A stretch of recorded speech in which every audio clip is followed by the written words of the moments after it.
All right, I think we are live. So welcome everyone to another Matt Maran Motoring live stream here on this Sunday evening. I hope you all had a great weekend here.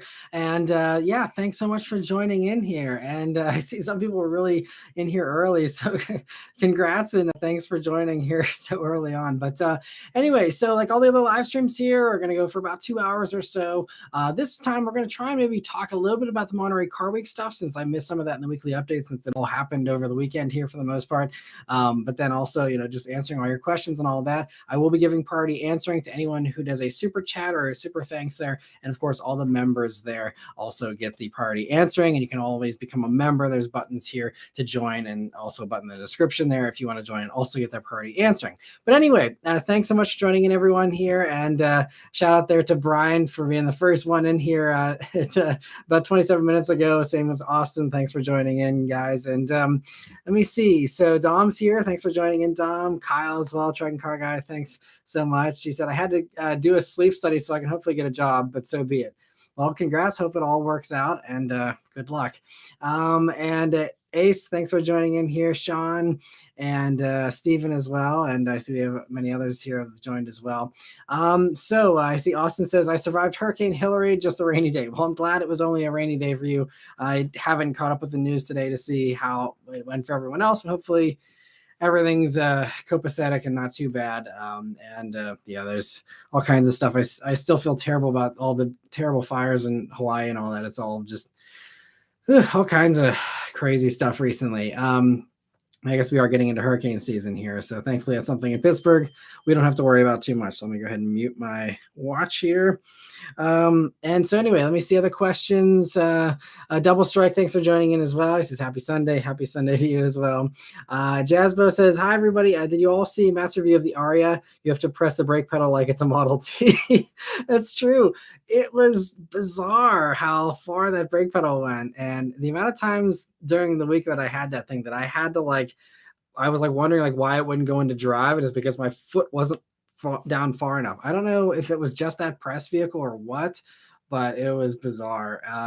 And Yanel, thanks for joining in as well. He says, hey, Matt, my current garage is an ND2 Miata weekend/track car and a 2023 Mazda 3 hatch as a daily. Lease ends on the Mazda 3 in 2 years. What should I replace it with?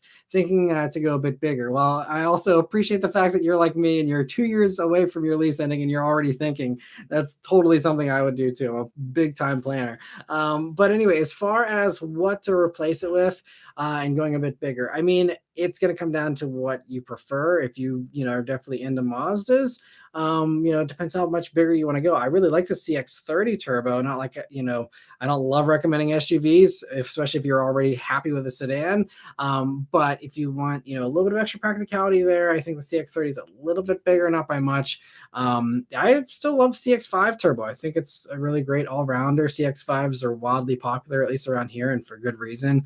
Also CX-50 is a really nice little upgrade as well. Not a huge upgrade in space over the CX-5, but they look great, still perform great and get that turbo engine.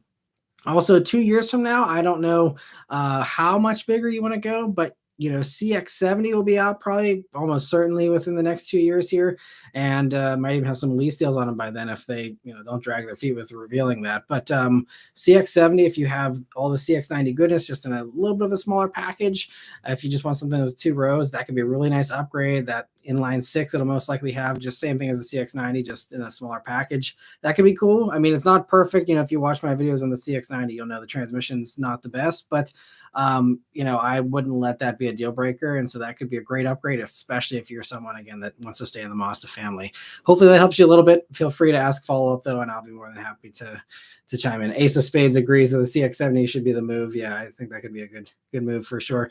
Who knows? Maybe Mazda will surprise us and we'll have some type of awesome sedan on that platform at that point, which will be an amazing upgrade.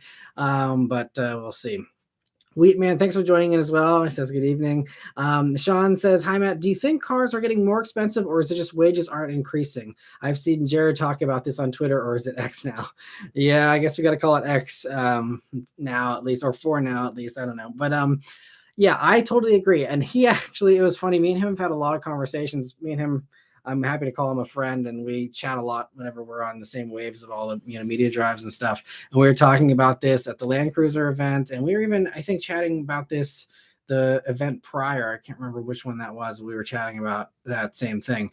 And I totally agree. It is, I mean, he did the math, he crunched the numbers, and it depends on what your reference point is. Like, he went back to like 2003 to compare, because most people are thinking in that frame of mind of the past 20 years or so. If you go really far back, if you look at like the 1960s, cars were cheaper back then. A fully loaded, nice Cadillac would be maybe $30,000 or $40,000 in inflation numbers. So there's, back then things were truly a lot simpler, and you didn't have all the competition. You had the big three, and that was it. So back then, yes, if you're someone who's a boomer, maybe cars will feel more expensive. But if you're someone who's from our generation, or the adjacent generations, yes, it is definitely the wages. And it's something that's, unfortunately, on his article, it got really political, so I'm not going to get into it. I don't want to, unfortunately, that I guess wades into political stuff these days. But 100%, a Miata is cheaper now than it was 20 years ago when you account for inflation and all the other vehicles that he gave examples of. It's totally true. Wages have just not kept up. If wages kept up with inflation, the median income right now would be like 110,000 or something, and we'd all have a lot more money to spend on cars and not complain about the prices of them. So, and same thing with people complain about the Integra being too expensive and all these other vehicles. And the Civic Type R, I saw it again in this past week in my Civic Type R week with video, and it's the same thing. It's a tiny bit more expensive after you account for inflation, but it's a typical like $1,000 or so extra you would pay for a new generation of something, like they always do. It has nicer stereo, nicer engine, whatever. All those little things always add up to about $1,000 extra. It was just the leap with inflation that caused it to be, go from whatever it was, before, high 30s, low 40s, up to now 45, 46 or whatever. So I totally agree. And Jared was like, you should totally do a video on it. Like, he's like, I bequeath that idea to you. You can go ahead and run with it if you want. And I was going to, if I got more complaints about the price on the Integra video, because that was kind of around when we were having that discussion. But thankfully, there weren't a ton of comments to trigger me enough to go and do a video about it. But yes, I won't beat that dead horse too much longer. But yeah, it is definitely wages. And cars are actually cheaper than they were 20 years ago, relatively speaking. And Double Strike says, good news, we won't have to remember to keep calling it X, as the company will self-destruct in 2024. Again, I know there's a lot of Elon fans, so I'm not even going to get into that. But yes, I see your comment. And let me see here. Some other questions. Omar saying, can we talk about three-row SUVs, please? I know you always have a lot of questions. If you haven't watched all of my three-row crossover videos, I give all my thoughts on all of them in those videos. And if you watch my Grand Highlander one, you'll know that the Grand Highlander is probably my favorite all-around recommendation. There's a few caveats where if you're a diehard enthusiast, maybe go for the CX-90. If you're, someone who's, wanting something a little bit different, you don't like the Toyota for whatever reason, there's some other good options out there as well. But I think personally, if people come up to me and say, hey, Matt, like, what, three-row crossover do you recommend? It'll be pretty easy to do a blanket recommendation on a Grand Highlander to most people, in my opinion. It's really tough to beat, because they just really set up to be super soft and comfy, tons of space, the option for good fuel economy if you want it, all the luxury features, it's competitive in most of the ways as far as the stuff it offers, and that's, I think, my favorite. So I don't really think I need to talk too much about three-row crossovers. I think it's kind of game over in a lot of ways with Grand Highlander personally. And Justin, thanks for joining us. Says, hi, Matt and everyone. And Hunter says, hey, Matt, I know you aren't a huge truck guy, but do you feel diesel trucks are too strict on emissions? Apparently, the EPA is cracking down and people are getting huge fines for deleting their trucks. I know very little about diesel trucks. I don't know enough to give an intelligent response to that question, to be totally honest. I could give opinions about, what I think about that stuff, but as far as how I feel about the proposals and stuff, I mean, I think diesel trucks, should, in my opinion, it should be a fair playing field for everybody. I think, cracking down on one thing more than the other, is a little bit unfair. I think it should be, kind of a blanket thing of, okay, if we're going to do a crackdown on small little commuter cars, then we need to do a crackdown on the big commercial stuff as well. Obviously, you have to account for people who need to haul X amount and need to, emit certain amounts for whatever their job is or whatever. But, the people just running these diesel trucks with, that are rolling coal just for the fun of it, like, I think that's stupid personally. So, I think there's a middle ground, I guess, and it doesn't have to go too far one extreme or the other. And everything in moderation is my motto. Austin, thank you so much for the first super chat here, though. He says, hey, Matt, what under the radar 80s/90s cars do you see becoming future classics? I think the Radwood scene has really blown up everything that will probably become valuable or is starting to become valuable. I have like personal favorites that I think, maybe are a little underappreciated these days that I think could someday be stars of the collecting world. I think the Subaru SVX is a prime candidate. It's still unloved. No one gives a crap about them. I did a video on it back in the wintertime trying to highlight how cool they are. No one watched it.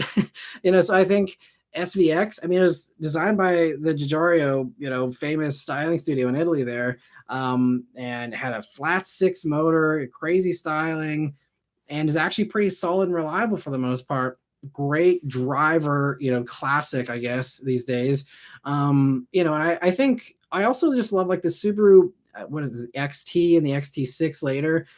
Like most people don't even like know about those. I know thanks to Haggerty now some people do because they did a video on it, but I still feel like that's kind of slept on. They're probably really rare too, but it's just like another one that, I feel like the idea of like a manual turbocharged all-wheel drive coupe from Subaru back in the 80s should be something that people should just be like opening their wallets for. Like that seems like an amazing thing, and yet people are like, meh. But then when you go on a BRZ video, all the comments are, I want this to be all-wheel drive. I want it to be turbocharged. They did it 35 years ago and no one cared. I think, I don't know, to me, that's another future star. And who knows, it could just be my bias of the Subaru thing or something. Maybe there's a good reason why everyone doesn't care about them. But since you asked for my opinion, I think those are the top two ones that kind of come back to my mind, pretty frequently. I mean, there's a bunch of other, cool stuff. I think of some of the other Toyota stuff that's kind of unloved. I think they'd certainly have a cult following for everything that's vintage Toyota, but I think that, I know obviously everyone loves the Mark IV Supras because of the Fast and Furious and all that kind of stuff, but I think there still could be more appreciation for the earlier generations of the Supra, more appreciation than there is. I thought the Mark IIIs were super cool. I actually almost bought one as a first car way back when. And yeah, I think those are kind of underappreciated, but I don't really know enough about that scene to know what is super appreciated these days. There's probably a few. If I sat down and thought about it, I could probably give you some better examples. But off the top of my head, the Subarus are always the ones that I'm like, why don't more people freak out about these? But thanks so much for the super chat. And if I have any more pop into my head, I'll definitely shout them out here. And if you have any opinions as well, I'll keep an eye out for your follow-up questions as well, Austin. And Justin said, if you had to pick, would you go for a Honda Odyssey or a Toyota Sienna? My sister has a young family of 3 and is in the market for a van, but prefers Honda and Toyota for reliability.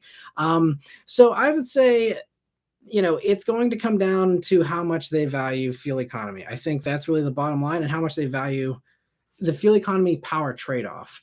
And also the type of driving that they do. If they do a lot of stop and go city driving and they would like to save a few bucks, I feel like most people, especially if you have a young family of 3, you probably, unless you're loaded, you could always, save a few bucks. I think Sienna's a better way to go if you can find one. Now, that's the tricky thing. I've heard Siennas are super hard to find. And if that is the case in their search radius that they're willing to, search for, then maybe Odyssey would make more sense. The Odyssey is kind of stale at this point. It's been around forever. It's an old generation versus the new generation Sienna. It's, good old V6. It's, pretty proven stuff. The infotainment, though, is still the same old system you got from the previous gen Civic and stuff. So it's not, they haven't kept the Odyssey as up to date as I think they could have and should have. And it looks like, I think I just saw spy shots recently that they have another refresh coming for it, or it's going to be a very minor new generation, but it's like the back end looks identical. So I feel like they're going to do just another refresh. Maybe they're not seeing enough love for vans at Honda. I don't know. But hopefully, if that has been spied, and that was several months ago, I saw that, maybe if they're not in a hurry, wait and see if refreshed Odyssey comes in the next 6 months or so, with maybe the new infotainment and a few other little tweaks to make it a little more enticing. If they don't care that much about that stuff, I mean, you still have CarPlay and all that with the Odyssey, so it's not a big deal. But Sienna's just underpowered in a lot of cases. So if they live in a place with wide open spaces where they're doing 0 to 60 runs all the time and stuff, you're going to want the Odyssey most likely. Sienna also offers all-wheel drive, which you can't get in the Odyssey. Again, that'll come down to where they live. Would they appreciate all-wheel drive or that option, or not? So a few little variables there. If I had more context, I'd be able to give a better answer. But just based off of those few little metrics: fuel economy, how much stop and go, how much tech do they want? Do they want all-wheel drive? That hopefully kind of narrow it down to one or the other. I mean, they're both fine vans. I like them both, very well. And you can send them my reviews if they want to hear, a bunch of detail about each of them. But I think I would lean more towards Sienna, again, as long as they don't have a lead foot. Yeah, I think Sienna is a little bit nicer these days. Let me see. So the truck car guy says the diesel thing is dumb. I'd like to see an EV even attempt to do what a diesel truck does successfully. Yeah, I mean, you got lots of torque with an EV. That's one good thing. It's just the range is clearly the deficiency there. And it seems like even Tesla can't build the semis very quickly. So it'll be tough. I think the diesel thing. That's why they are grandfathering them in a little bit longer, unless you're talking about California, where they dropped the whole thing about getting rid of them overnight, basically. But aside from that, I think everyone else giving them a little bit of a longer leash, realizing they're going to need more time to figure that out for them, I think makes sense. And Carlos says, "Hi, Matt, finally able to catch the live stream. How was your week?" It was good. Hope yours was good as well, Carlos. Thanks for asking. And it's always a whirlwind. It's like, Beth and I sit down at the dinner table on Friday night, and we're like, wow, like another week has passed. Like it's just a whirlwind. It's just been super, super, busy, and the life of parents as well. It's always a whirlwind in that regard as well. But it was a good week. Thanks for asking. Hope yours was good too, Carlos. Justin says, by the way, love the night streams because I work Sunday during the day, so now I can tune in. Well, thanks. I'm so glad it works better for you, Justin. And it seems like it works better for a lot of people. It seems like we're having consistently higher viewership here. So I think this is definitely the better time slot. And I think especially as we get into the NFL season, I don't know how many of you are football fans, but Sunday night's a little less conflicting versus a Sunday afternoon thing. I'm trying to compete with football games. It's going to be a losing battle there. So I think Sunday night's probably the way we're going to keep going here. And Double Strike thinks the SVX looked amazing as well. Yeah, I'm glad I'm not the only one. Copper says, what modern cars could you see becoming valuable in the future? So as far as modern cars go, I mean, the safe bet right now would be anything with a V8, the Mustangs. Yeah, I'd say basically anything with a V8 is going to be desirable. And I think, just the stuff that's already special, the GR Corollas, the Civic Type Rs, the Integra Type S, all those things. I think the cars that are hard to get now, they're going to be hard to get, in the future, and they're going to be always sought after. They're special cars. They're not building a ton of them. And when it's limited production and it's a, amazing car, and especially from a company like Toyota and Hondas and things like that, which are known to build collectibles with those performance vehicles in a way, I think those, are going to be the safe bets. Anything that's exciting and fun, I think it's going to be the stuff that'll be valuable. Carlos, thank you so much for gifting 5 memberships there. I really appreciate it. And I hope you guys have your gifting turned on there so you can accept those gifts. Yep, looks like they all got snatched up there. So thanks so much, Carlos, for your generosity. I really appreciate it. And I'm sure all of them do as well. And all right, let me see here. Other questions. Steven says 1999 Bullet. They did one in 2001. That was the first one. Oh, you mean 2019? Could be a future classic. Maybe we will see how. I mean, the Bullets seem like they've aged pretty well, as far as values go. So, hopefully it'll be a future classic again. Group that in with all the other V8 stuff, but we'll see. Lewis, thank you so much for the super chat. He says, are there any 4-cylinder sports cars that you would choose over a V8 sports car? That's a good question.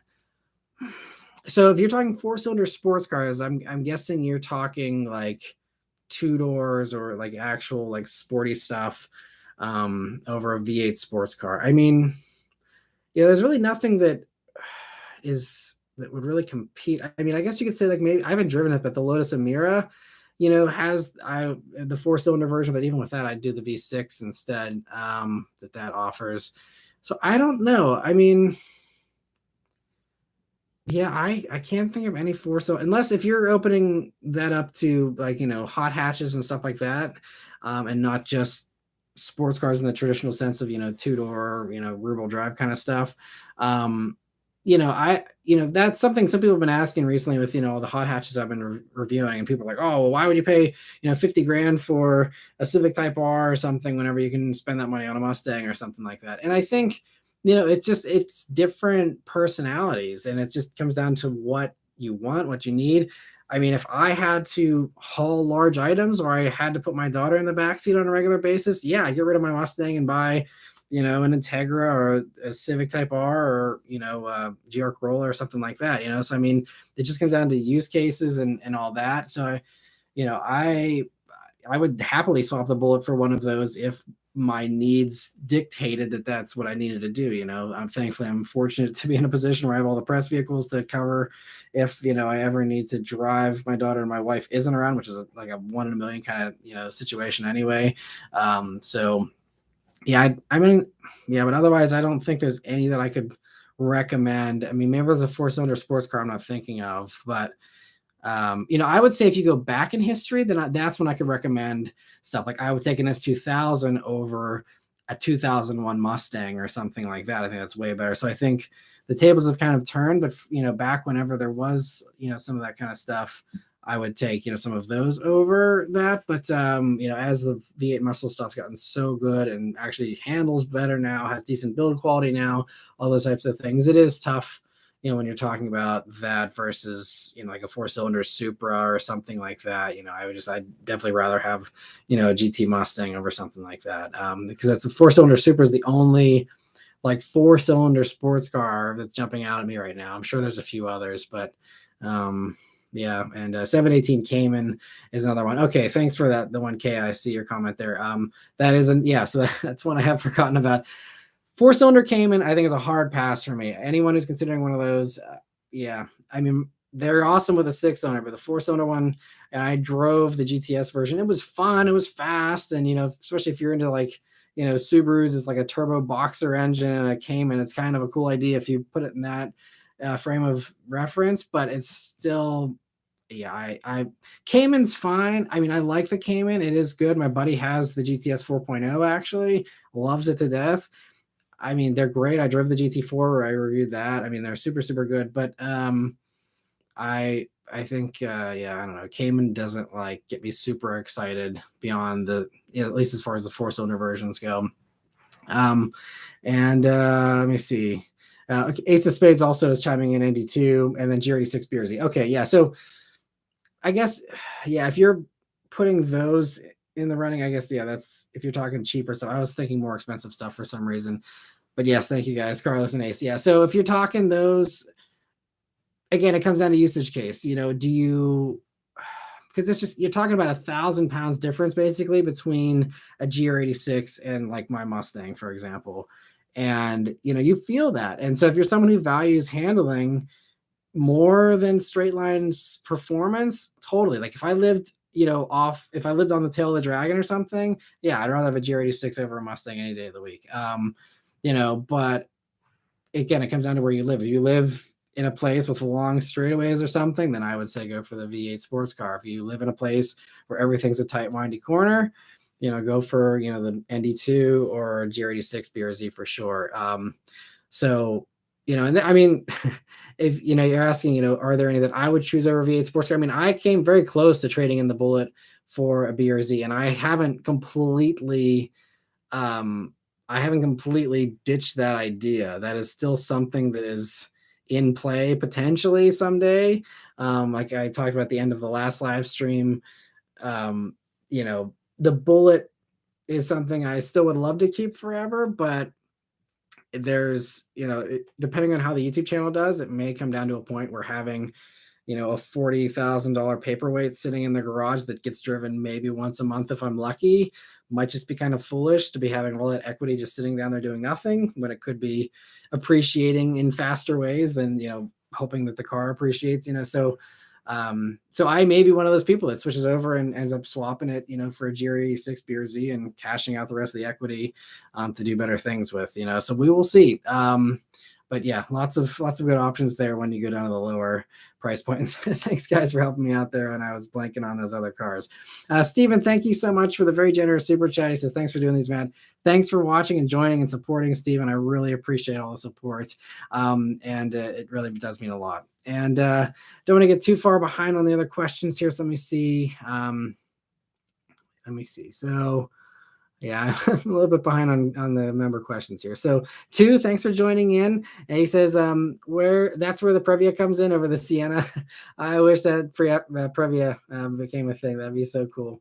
Ace of Spades says, do you like the looks of the Acura ZDX? Not sure what to think yet. Well, thanks for bringing up the Monterey stuff. I actually do like the ZDX. I actually like, again, I don't know, we'll see what happens in a few years whenever Beth's ready for an upgrade and what our financial situation is like at that point in time. But if money allows, ZDX to me, in my mind, is actually a potential move from the Mach-E eventually. I like it a lot. I think they nailed it.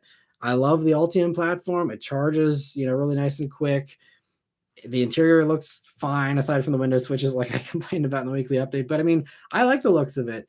I think in person it'll probably look better as well, but I think it looks fine. I don't like the Tiger Eye Pearl though. That color just doesn't do it for me. So it doesn't look great in that color, but I think in the other colors it looks nice, and I'm excited to drive it. But yeah, I think they did a good job with it personally. But I have seen some other people been a little iffy on the design in the comments, and yeah, I can see that it is a little underwhelming, considering the concept last year was really like bold and impressive. They kind of watered it down a little too much, but I still think it looks good. And yeah, let me see. Steven says, do you think we will see Land Cruiser 300 in the American market? Are the 300 one basically what the LX is? If that's the case, then no, I don't think you will. I think definitely with the new one that they've now, come out with, I think that's all they're doing as far as a regular Land Cruiser. And I think I think they're happy to leave the LX to its own thing. And it seems like the LX, I don't know, it seems like sales of that aren't super good anyway, because I didn't love the LX, the new one, regardless. But yeah, I don't think they're going to do any kind of bigger Land Cruiser. I think they're going to stick with what they have, and I think what they have is going to be a huge hit. So I think they're happy just sticking with that and seeing where it goes. Carla says it's been good. Got to remember that now it's a night stream on Sundays. Yeah, well, thanks for making the time here, Carlos, and joining in. I really appreciate it. And let me see. So 2 says Mustang GTD. Me, the D stands for Matt. No, too bad. Back in the member basement. I need a script. Oh man, you're hilarious too. You should definitely get into comedy. Do like a comedy YouTube channel or something. I totally watch. But yeah, GTD is it's an interesting name, but it's I guess it makes sense. But I think there's just so many other cool things. Ford owns so many awesome names that they could use for stuff. They could have called it the Mustang Thunderbolt or something, although maybe that's best reserved for an electric thing. But something crazy would have been fun. But GTD's fine, I guess. And let me see. Double Strike says, regarding picking a 4-cylinder over V8, I'd pick any Koenigsegg with the tiny mighty giant over a Corvette. Very true. Yeah, me too. Triton Car Guy says Evo or STI in the snow belt for sure. Yeah, those are really fun cars, as long as you don't care about having the most refinement or luxury or anything like that. Copper says, do you prefer coupes or convertibles? I love convertibles, even though I've never owned one. They're always so much fun to have as press vehicles. Yeah, I don't know, just the open air experience of the convertible, it's just better to me in all the ways. Potentially, again, provided you live in a place where you can actually enjoy that a reasonable amount of the year. But just whatever you're going slow, it's just like a zen, like relaxing thing. Just be like involved in nature a little more. And then whenever you are like, hammering on it, as long as you got a good exhaust to listen to, you hear more of it with the top down, and it's just a more amplified automotive experience to me too. So convertible all the way. If the bullet thing, I'm a very strict traditionalist when it comes to like the bullet. I had to have it, look like the movie car and all that. That's kind of my whole thing, is having it be like movie accurate as much as it can be. But I would love a convertible Mustang. If I didn't care about the bullet thing, I'd probably have a convertible one at this point. And I kind of regret that one of the other GTs in the past, I didn't go for a convertible briefly. I was just always hung up on like wanting it to look like a bullet before the bullet came out. But in hindsight, if I would have known that I would eventually have the bullet, one of the other GTs, I would have liked to at least try the convertible thing for a bit, although it might have been a bad idea, because considering I had a tree fall in the one GT, if I didn't have the hard top, might not have ended as well for me. So probably best that I didn't go for a convertible back then, at least. But anyway, Linda says, good evening, all. Thanks for joining in, Linda. Carlos says, the GR86 is the perfect daily driver. It's decently quick and awesome handling. Yeah, and I think that's the thing about it, is not only is it decently quick, but it's also a speed that you can use every day. And, this is the thing that I every once in a while in the comments, I'll respond to someone who's like, oh, why wouldn't you rather have a GT500 over the Bullet or something like that? And it's like, because I can't use that power every day. I can use, it's 480 horsepower. It's still a lot more than you really can use safely on the streets if you want to wring it out. But, at least it's a little more accessible than something that's insanely fast. And the GR86 is even better because you can drive it like you stole it every day.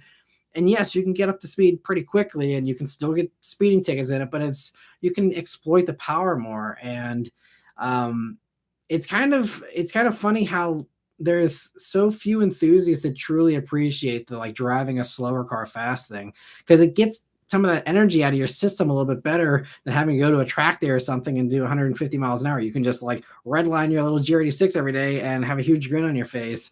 And yeah, it's another one of the big pulls. Getting back to the super chat question about, 4-cylinder sports car over a V8. That's another personality thing. If you're someone who, wants to, hammer it all the time, you can do that, without being a public menace as much, a GR86 or an ND2 versus, some 500 horsepower, thing. So again, everyone likes something different. There's no wrong answer, but, I'm just kind of surprised that more enthusiasts don't appreciate that, because it is really fun to be redlining everywhere you go, and Joe says, hey Matt, I have a 2021 STI going through some oil consumption issues.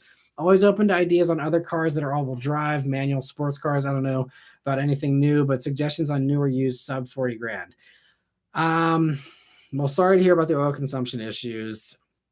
It's crazy that they still couldn't figure out that EJ motor right up until the end. Like they never were able to get it good. It's like it's always had issues. But anyway, as far as other vehicles that are all-wheel drive manual sports cars, I mean, you're really narrowing it down there with that, so your options, I mean, at least as far as new stuff, and I mean, it's not even sub 40, but Golf R, GR Corolla is right at 40 if, you can find a base one at sticker there.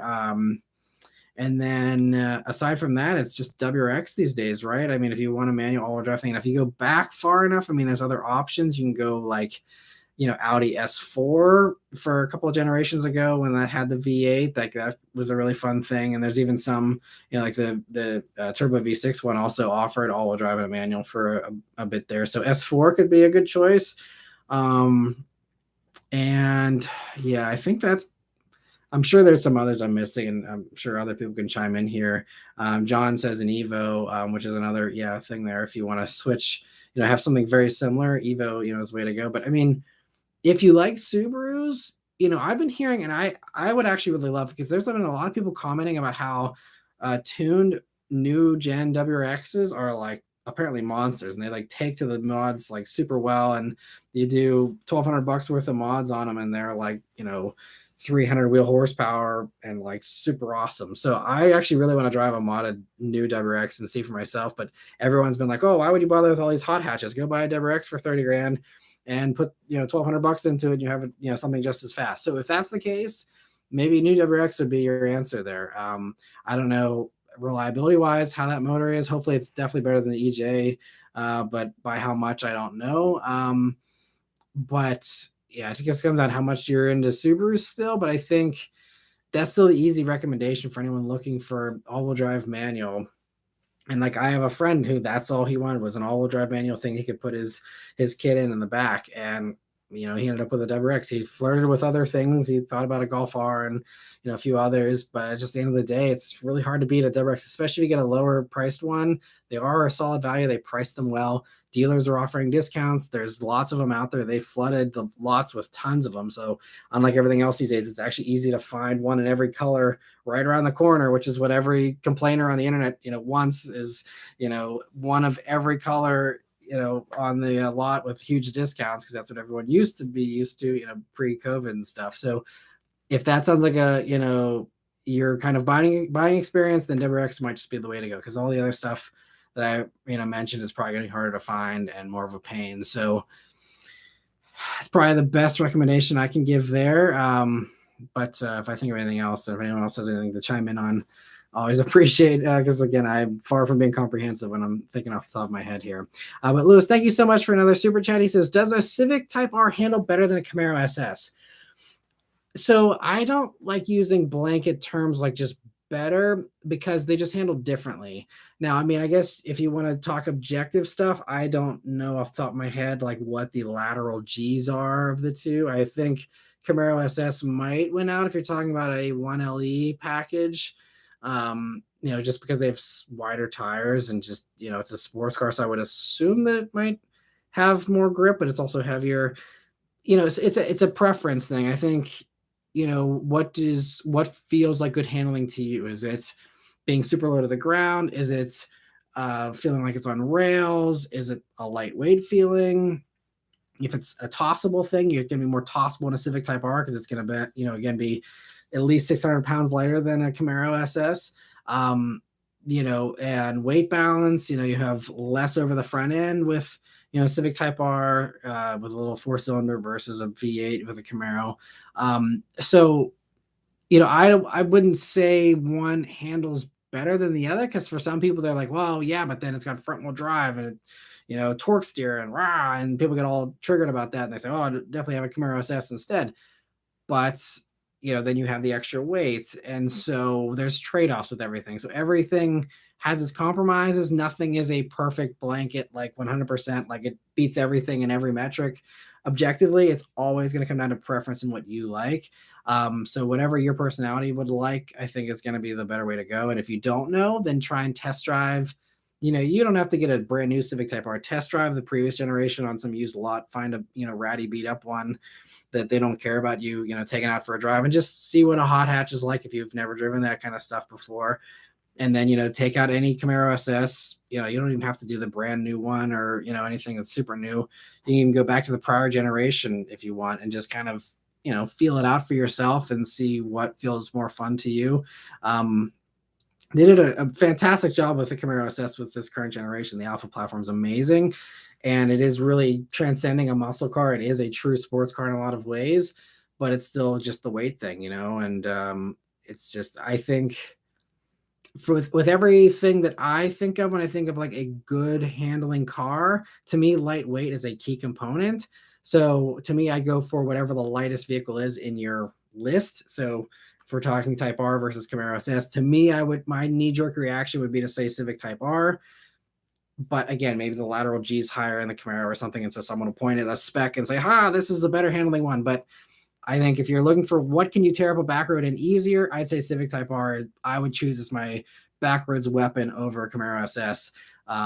If the goal is just to hustle through the back road in the least amount of time possible, you'll probably have more confidence in the Type R versus the Camaro SS. So hopefully that helps. Sorry for the long-winded answer, but thank you so much for the super chat. And let me get back to the other member questions here. So Copper says, interior of the ZDX is disappointing to me just because it's too similar to the GM products instead of being an actual separate Honda Acura interior.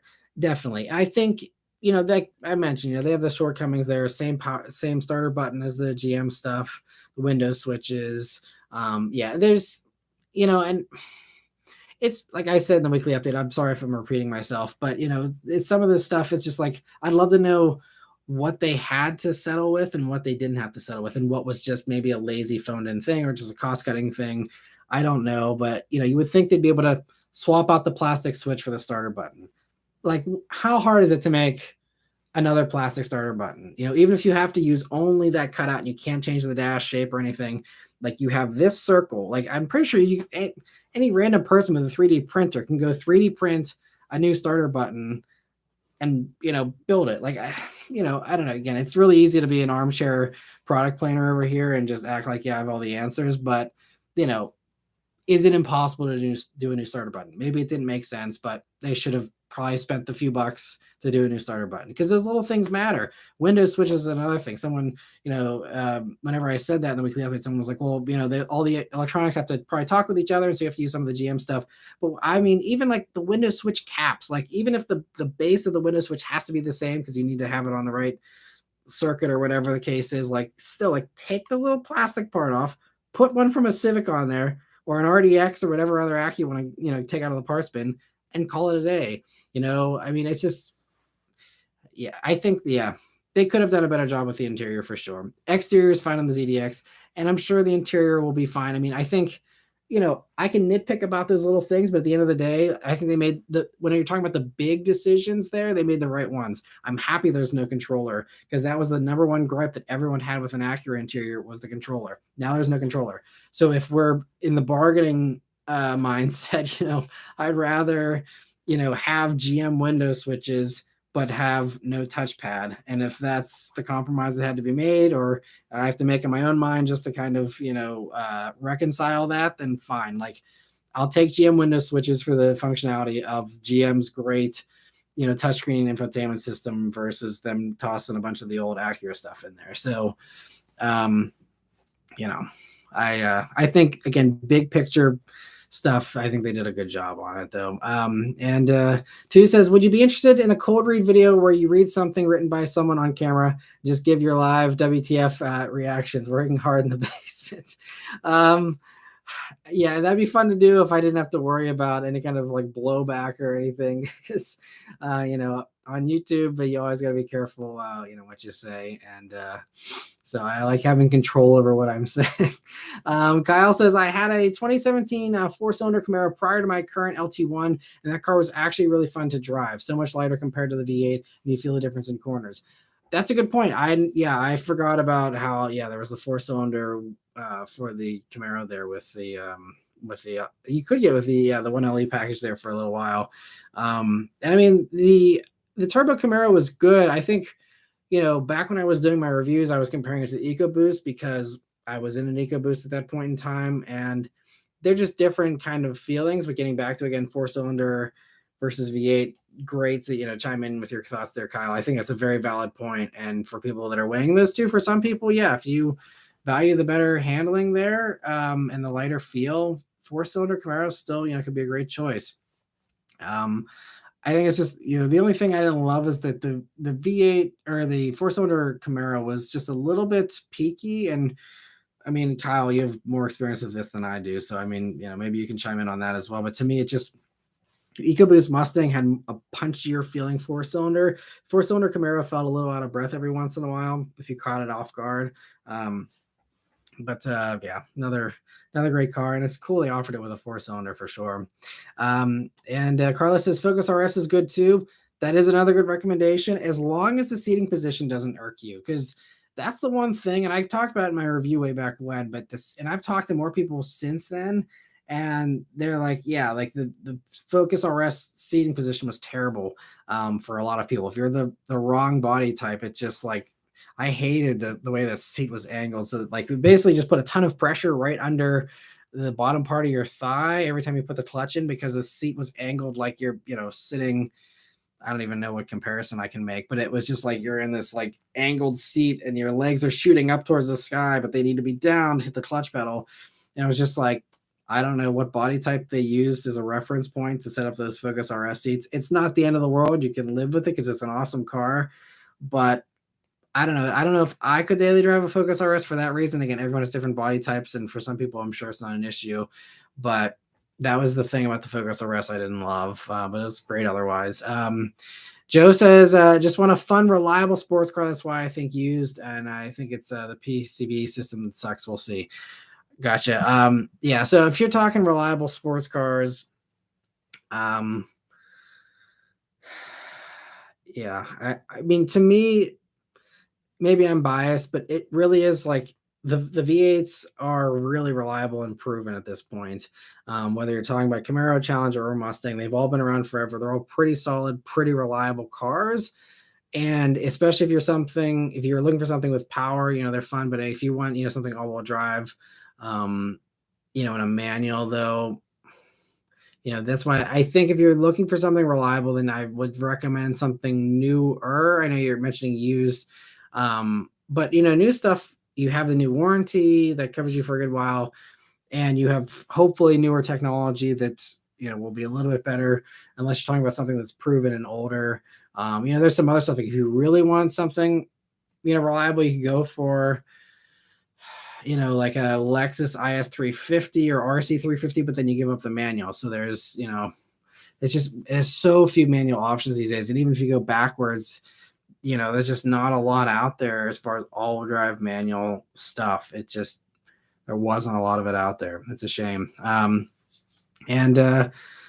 Quadrangle Single says, "Hey Matt, it's been 2 months. Thanks for being a member for 2 months. I really appreciate it, and thanks for joining in here in the live stream." Joe says the DWX apparently is responsive to mods, but who knows? It's pretty new, and aesthetically, it's a no for me. I can totally appreciate that viewpoint. Although I will say that I've seen some people that have put body kits on them to get rid of all the stupid cladding, and it does look actually kind of hot without all the cladding. So I never had anything against, like, I thought the headlights and the taillights on it, I thought it all looked good. It was just that they phoned it in with the bumpers with the black plastic on the back. And so I think I don't know, I could potentially, if I needed to like have something like that, I needed a manual all-wheel drive thing with decent backseat space. If I swapped the bumpers, I'd totally rock a WX. Like I still think they did a great job on the styling. It just, I couldn't live with an unpainted black bumper. That would drive me crazy. But a lot of people get over it. They say they don't really see it that often, and it's still a great driving experience. So, anyway, let me see here. Double Strike says, on the Monterey topic, are you as frustrated as me that 90% of the stuff they're showing is unaffordable? What about cool cars that people can actually attain, even including saving up a while? Yeah, I think Monterey, to give them credit though, it's never really been about anything attainable. It's always just been, just a place for super rich people to hang out and, show off what they have. So it's kind of what I expect out of it, So, I mean, to me, it doesn't disappoint me because I guess I had low expectations. I always was just expecting it to be like, hey, look, here's all the, billionaire toys. It's fun to see, and that's it.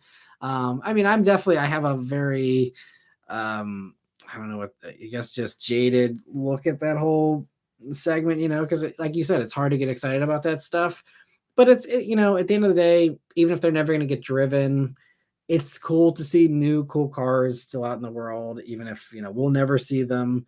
We'll never, ever get a chance to experience that or even have it drive past us, it still would just be, it's good to see cool cars. It's cool to see the innovation, the engineering, enhancements like Koenigsegg, for example, all that kind of stuff. I mean, it's like truly just fascinating stuff. So even if I'm just sitting back in the bleachers, saying, woo, that's so cool. Like, it's still cool that it's out there. I guess I can say I'm happy someone gets to enjoy it. But yeah, I mean, it certainly doesn't get me excited. And I honestly that's why I glazed over some of the stuff in the weekly update. And there's some of the stuff I'm not going to cover if it's these one-off things, like the Rolls-Royce drop head thing. I'm making 4 of them. Like, it's kind of weird the car companies are even putting out press releases, because like, if you're just building one-off cars for people, like, you're just a coach builder. That's just your job. Like, that's not like we came out with a new special thing. Like, that's like, you build a car for someone. Like, anyone can go build a car for someone. And to me, that's not like a newsworthy thing. So that's why I'm going to probably quit covering that kind of stuff anymore. Cause it's like, I don't want to cover what some billionaire spec'd like, why is that a new model, But anyway, it's cool to see some of this new stuff out there, but yeah, I'm right there with you. I do not give a crap about most of the stuff. And some of these, random companies, and a lot of it, like at Monterey these days, it's always just like these, like it's the same kind of thing we see in like the tech world, where you have these like very up and coming like new companies that you never hear about, and it's all vaporware. I feel like half the stuff at Monterey is like vaporware anymore if it's not from an established company.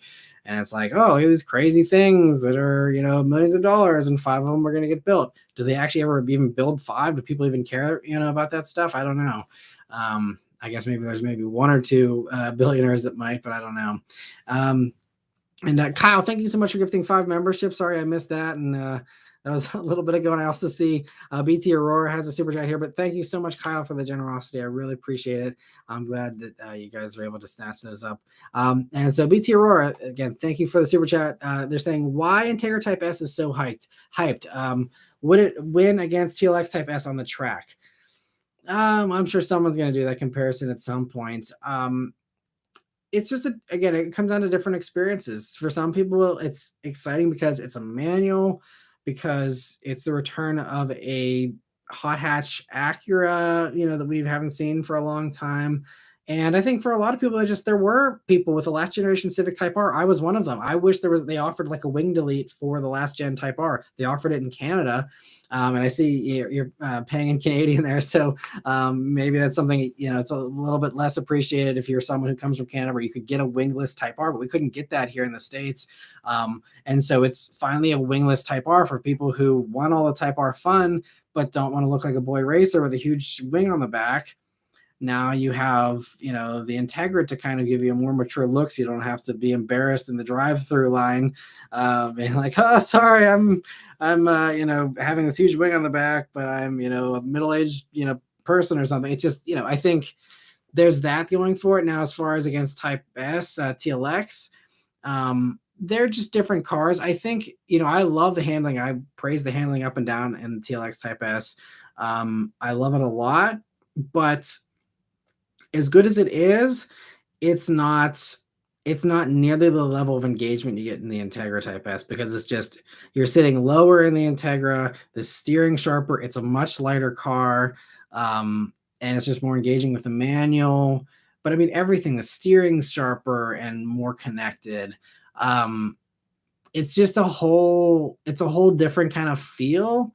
Now, again, everyone likes something different. If you're in the mindset of, I want the most power for my dollar, I want the most comfort, and you want to just, have a car that has it all, Type S TLX is going to be a much better choice than the Integra. And so if you're someone who's like, why wouldn't I want the twin turbo V6 and the cooled seats and the moonroof and this, that, and the other, then yeah, you're looking at the wrong car. Go for the TLX. It's an easy decision. And that's why they have both of them, because they know there's 2 different customers there. Someone who wants the ultimate engagement and, wants a wingless Type R. And then there's a lot of people who still want to have their, M340i competitor or whatever. And you have that with the TLX there. So, but I don't know. I think because the Integra is so light, I could be wrong on this, but depending on what track you're testing it on, obviously different tracks are going to produce different results. But I think on especially some tighter tracks, I could see the Integra having a faster lap time than the TLX, because again, it's a lot of times about weight and how you can carry speed through corners versus and braking later in the Integra versus the heavier TLX and stuff. I think there's a case to be made for both. It just comes down to your preferences. But I think the hype on the Integra Type S is warranted. If I, again, needed something like that and I had that kind of a budget, I would totally own one. That was one of the cars. It doesn't happen very often, but especially when I had that for a week and I had the Integra Type S in that blue color, every time I walked out to that thing, it was one of the few cars that really got an emotional response out of me, visually. Every time I walked out into the driveway, I'm like, holy crap, does this thing look good? It's bite your lip, I want to smack something. It looks so good. It's just I'm just wanting to punch a pillow, because it's just man, this thing looks so good. I just whew, got me excited. It's just such a good looking car, in my opinion. Again, that is totally subjective, but yeah, I think the Integra Type S is a hot looking car. So anyway, thank you so much for the super chat. Hopefully that answers your question. And thanks for asking. me see. I'm again going to be way behind here on the member questions. So I'm going to try and get through these quickly. So Mike says, Matt, what comes first, electric WRX STI or electric GTI Golf R? Good question. I mean, I think possibly electric STI, because if Subaru's talking about 2028 potentially being when that thing, or they mentioned that, you know, they're going to have a ton of new products. Everything's going EV here between 2026 and 2028 at Subaru for the most part. So I would say Subaru first, but we know Volkswagen is, you know, really on a fast pace with all their stuff as well. And there's a good chance that we could see, you know, because they're doing refresh here coming in the next year or so for GTI and Golf R presumably as well. So, you know, and you give it a couple of years after that before a next generation comes. I thought I had heard maybe it's 2030 for GTI and Golf R to go electric. It could be sooner. They'll be close in my opinion, but I think maybe the Subaru might be first. And Joe is responding to Hunter. So Hunter says, do you think Subaru is missing out by not having an STI model? Totally. And I mean, it's, you know, I would be more bitter about it if there was like a gap in the market, but like literally the week after the STI went away, we had GR Corolla. And I think GR Corolla is honestly, like it's kind of a perfect next generation STI, in my opinion. It has the hatch, which everyone complained about not having with the last generation. You have the hatch again. It has the torque split all-wheel drive, just like the old STI did. It has an amazing boosty motor that reminds me of the Evo and the STI days, but yet it's more reliable, way better on gas than the STI and the Evo ever were. And it's a little smaller, so you give up a little bit of space versus, you know, the last gen STI. But to me, if you want a new STI, get a GR Corolla. To me, it is like perfect. It's a perfect substitution in my mind. And honestly, it's going to be about the same price as what you would expect a new STI to be anyway. A new STI would be 50 grand regardless. So, you know, or maybe 45 or something. But I think even the last gen STIs were over 45 for most of them. So, I mean, yeah, it'd be 50 grand, just, you know, being pessimistic with the pricing these days. So, yeah, if you want a new STI, go buy a GR Corolla. That is my viewpoint there, and I'm sticking to it. But Joe says, absolutely, yeah, Subaru's missing out, but the STI and the WRX especially. But yeah, it's just a tiny percent of Subaru sales, Joe's saying, which is very true. Yeah, and they say they think they chopped it because of the MPGs. Yeah, I would love to know why they killed the STI, because, you know, maybe it was a fuel economy thing, but since it is such a small percentage of their sales, I don't know if that's the argument, because it can't drag the fleet averages down that much, even if it got 10 miles per gallon, which, I mean, even the old one got, you know, what, an average of 15 or 16 or something. But, you know, I don't know what happened at Subaru. I hope someday someone writes a book or makes a movie out of it, because there's got to be, that car was almost done. I mean, I'm sure I've talked about this. I know I've talked about this in past live streams, but whenever I talk to Subaru's North American PR person, when he was giving us a presentation about the new WRX back in the fall of 2021, when the 2022 WRX came out, you know, people asked, you know, when are we going to hear about the new STI? And he's like, we're not talking about Big Brother today, but he had a smile on his face when he said that. So he has seen a new STI. He knew something was coming, and then it didn't. So I think it blindsided even the top North American Subaru executives, at least.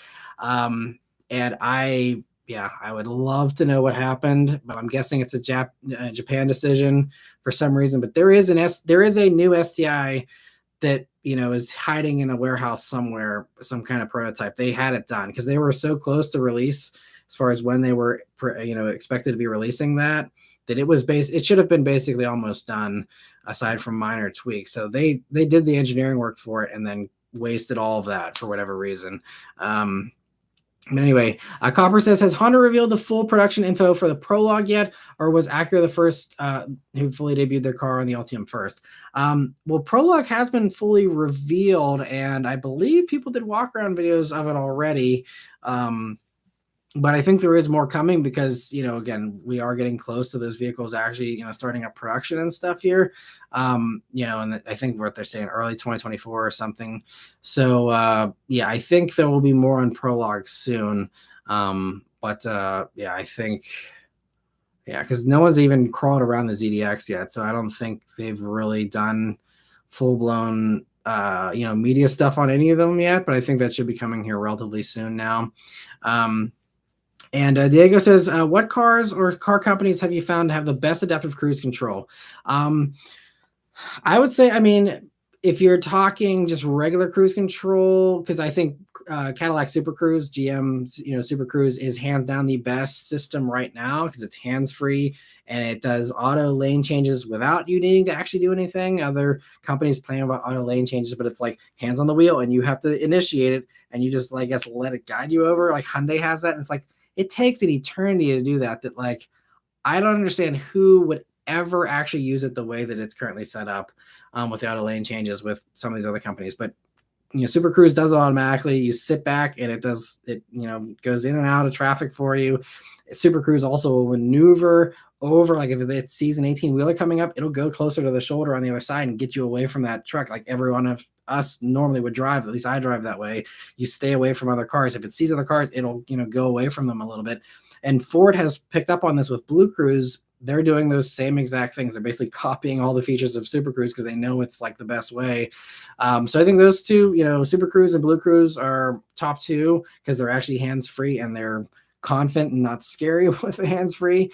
And then beyond those two, I'd say most of the others are pretty even footing. I think they're all pretty much equal. I would say the one that, if you watch any of my videos, the ones that disappoint me the most are Hyundai and Kia systems. So many other people praise them up and down, and I love Hyundai and Kia products in most other ways, but their systems are one of the very few. I mean, there's some other systems that'll maybe do a freak little thing every once in a while, but the Hyundai and Kia ones are consistently like, oh, we're just going to lose track of the road lines and not tell you about it. And like, unless you're staring down into the little icon on the gauge cluster, you'll have no clue and they'll just go over the lines. Or sometimes it'll be like, oh yeah, we got this. And then nope, going over the lines. Like your adaptive cruise system should never go over the lines ever for any reason whatsoever. And if it can't handle it, it needs to bail and make a bunch of fuss about it so that you need to take over. And the Hyundai and Kia systems just don't do a good job right now. A lot of people have different polar opposite experiences and say Hyundai and Kia is one of the best. I don't know if it's just that they're on straight, easy roads where, you could drive with your eyes shut and be fine. But for me, with the windy roads in Western Pennsylvania here, it has to be really good at steering. And the Hyundai and Kia system, in my experience, is not good with staying in the lanes. I have to be honest about my experiences. Again, if it's, opposite of everybody else, I don't know what to say, but that's the one I found to be the most disappointing. And yeah, most of the other ones are pretty good. I can't think of any others that are really like super upsetting aside from those two. I think those are, I think everything else is pretty much even for the most part. So hopefully that helps you a little bit there, Diego, and thanks for joining in. And Joe says, dude, believe me, I definitely want a V8 in my life, but snow. Well, then maybe go for, the older Audi S4 with the V8, or if you want to go coupe, there's the S5s, the first generation of the S5s. V8 manual. It's that 4.2 liter Audi V8. It's a brave thing to go, for something that old European. And that V8 has been known to have a little bit of issues, but not terrible. So if you really want to go older and roll the dice, you can go for one of those. They're pretty awesome. As long as the old tech doesn't bother you. Carlos says, I think the new Z Nismo is not going to sell well because it's only automatic. A lot of people will go for the Supra, in my opinion. I agree. I think totally. And especially, we don't know what the Nismo cost yet, but it is almost certainly going to be more expensive than the Supra. And, on paper, it has more horsepower, but everyone knows that BMW motor in the Supra is way underrated and it's way faster. Drive a Supra and tell me it's slower than a Z. Like, there's no way, especially when you're talking auto versus auto, especially. Supra is so insanely fast. It's nuts. And I'm still firmly in the Supra camp over the Z. And let me see here. Other questions. Triton Car Guy says, having had a coworker with a previous Gen STI and having seen a new WRX in person, I agree the old one looks better. Totally agree. Especially when you're talking about the bumpers there. Let me see. So Yeah, everyone's thanking Kyle for the memberships. I appreciate it too, Kyle. Once again, Carlos says Monterey is for the uber rich people. The fee to get a ticket is really expensive too. Yeah, it's everything's expensive. I know one or two people, a couple of people that go to Monterey every year, and it's like, they have to book their hotel before they leave the prior year. They're like on their way out, checking out, and like, I'm gonna book for next year, and it's still like, I mean, it's insane. I mean, these people spend $1,000 on dinner every night, and all that kind of stuff. It's a whole nother world. It's, insane. Yeah. So tickets, it's all just like, oh, whatever. Here's a blank check. Take care of it. That's the kind of people you're dealing with there. Carsec Wood said, I'm excited for the new Armada. I hope they keep the S model, but they change the cloth seats. The material they use and the cloth comes predated. Cloth seats from the Titan would be awesome. Yeah, I don't know. We'll see what they do with the Armada and how low they will go with it. I mean, I guess we have to look at, the other competitors. Like, does Sequoia offer cloth in a base one? I don't think they do. I could be wrong, but I feel like they've all kind of moved up market a little bit, even though you do have the Infinity, obviously, for people who actually want to go up market. But I think stuff that size is just so expensive regardless that, I guess they can get Tahoes with cloth seats and stuff. So I guess they could. I guess we'll see how they end up deciding to play that. But haven't heard anything new about the Armada. It sounds like QX80 might come first, since we just saw the concept there, at Monterey. So, I'm guessing that's going to come up first, and then Armada could be following after. We'll see, unless Nissan wants to hurry up and get something out before the Infinity. But yeah, I'll keep an eye out for that for you, Cars Tech Wood. And AEV says, hey, Matt, any reliability concerns for the Audi S5 Sportback? Had my eyes on them for a long time, hoping to purchase one within the next year or so. I mean, I think that motor is pretty well proven at this point. My holdup with any older European stuff is the electronics.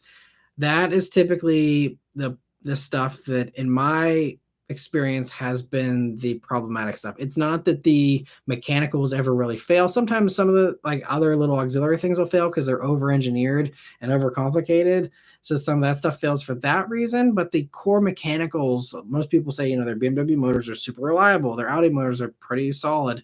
It's the core things are always okay. It's just that you have all these little dumb things around it that end up ruining the big picture and causing the car not to start, or having weird lights on the dash and stuff like that. So I think that's the stuff that I'm always nervous about. It'd be like lights popping on the dashboard and things like that.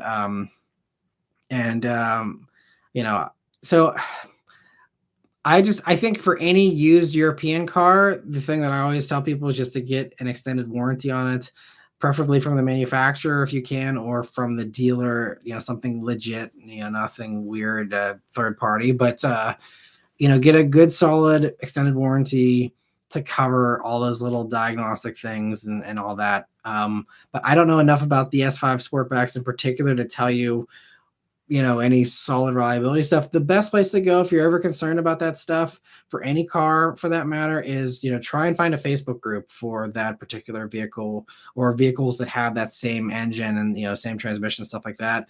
There's lots of owners that are always happy to give their feedback and their experiences. Forums are a really good place too. If you're someone who's into forums, I know it's kind of an older generation thing these days, but forums are a really good source of information as well. Because yes, you will have a lot of people that go on there to complain, and that's the only time they ever show up. But it also, you get the experts on that vehicle that just sit on those forums and are like the experts on that car, that, you can ask a question, or you can search on the forums for people who have the same question you do. And they'll say, oh, here's the stuff you need to look out for on this, that, and the other. And they'll give you a way better answer than I ever could, as far as whether or not it's, a solid car. Yeah, so I can't give you a great answer there, but hopefully that helps. And hopefully you can find a good group to give you some solid advice on that. Best of luck trying to get one if that ends up being the way you go. Hopefully you get a good one. And, always, of course, check the maintenance records, all that kind of stuff, to make sure, as I'm sure, check the Carfax and all that, make sure it, has been treated well. And that should hopefully help as well. Let me see. Mike says, Matt, what Japanese automaker has the least bright future? I guess Nissan would be the easy answer, but they had a pretty solid quarter two, so maybe they're not dead yet. I'd say Mitsubishi, at least here in the States. They're kind of running on fumes at this point. They have the new Outlander, and maybe they have some more stuff in the pipeline, but it's coming very slowly. And so, yeah, I would say Mitsubishi, Nissan, they seem like they're kind of treading water. I mean, they put out good stuff. There's not really any, I mean, I didn't love the Aria, but I think everything else that they do is at least their core products are pretty solid. I think they did a good job with the Frontier as far as like being like, hey, people want a basic, simple truck.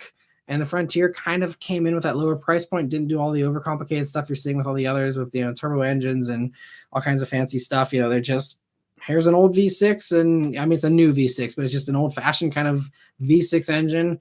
And, you have the old crash structure and stuff, but people don't care. A lot of people, and they save some money there and going for the Frontier. I mean, I think Sentra is really solid for its segment still, especially if you can get it cheaper than the comparable Civic.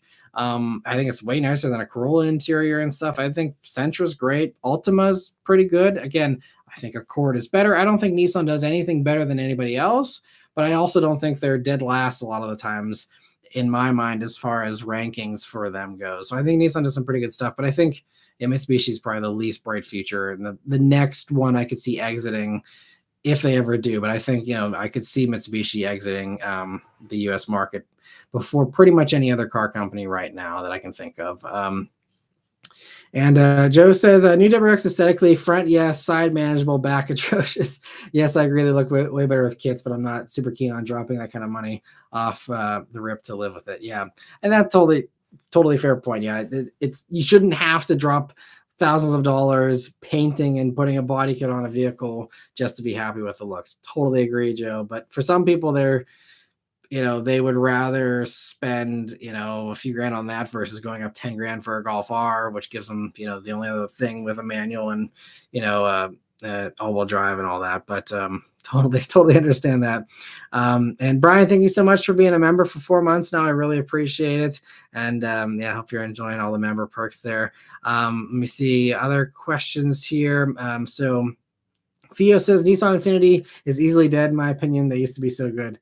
Yeah, and it is sad. We'll see what an Infinity has coming down the line. But and Nissan could also have a really good comeback story because they are seeming to be one of the earlier ones with solid state batteries. And now it seems like Toyota's caught up with them and they're both targeting 2026.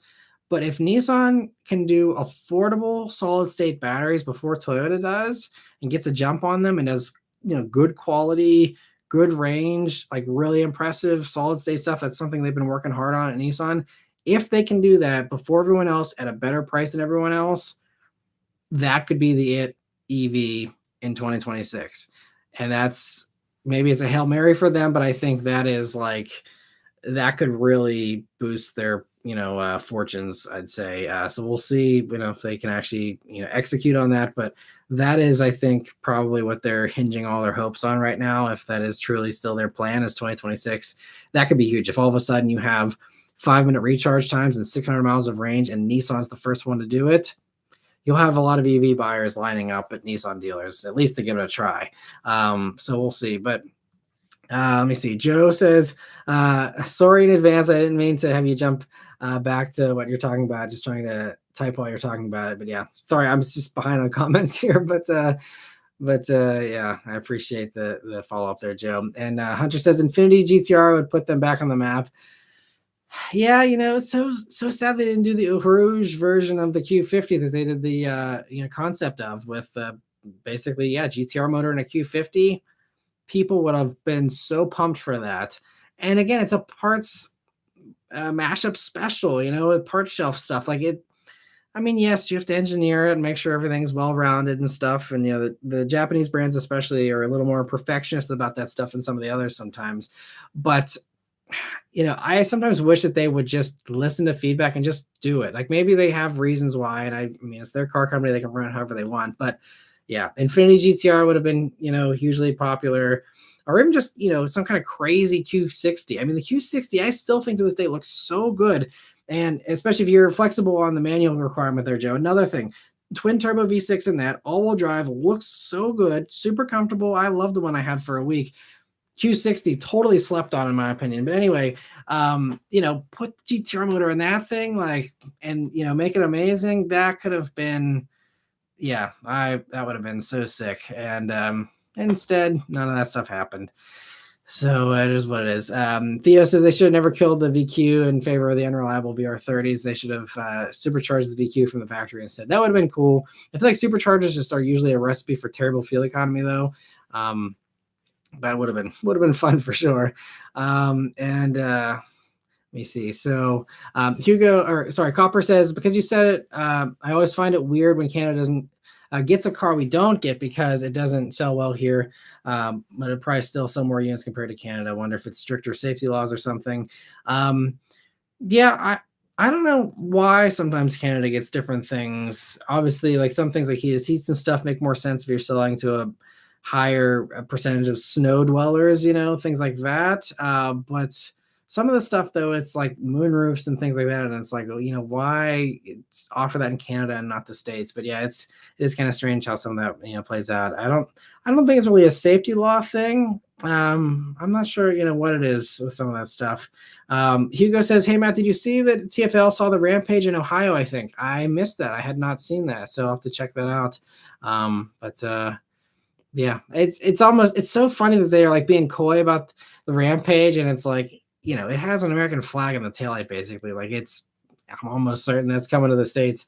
And so hopefully we get some info on that officially here soon. But thanks for bringing that to my attention, Hugo. I'll have to check that out. And thanks for joining in, Hugo, too. Dorian says they could have charged 49 grand and sold out 6,000 STIs a year. Totally. I don't think they ever really struggled with STI sales too much. And that's another good question as far as, why.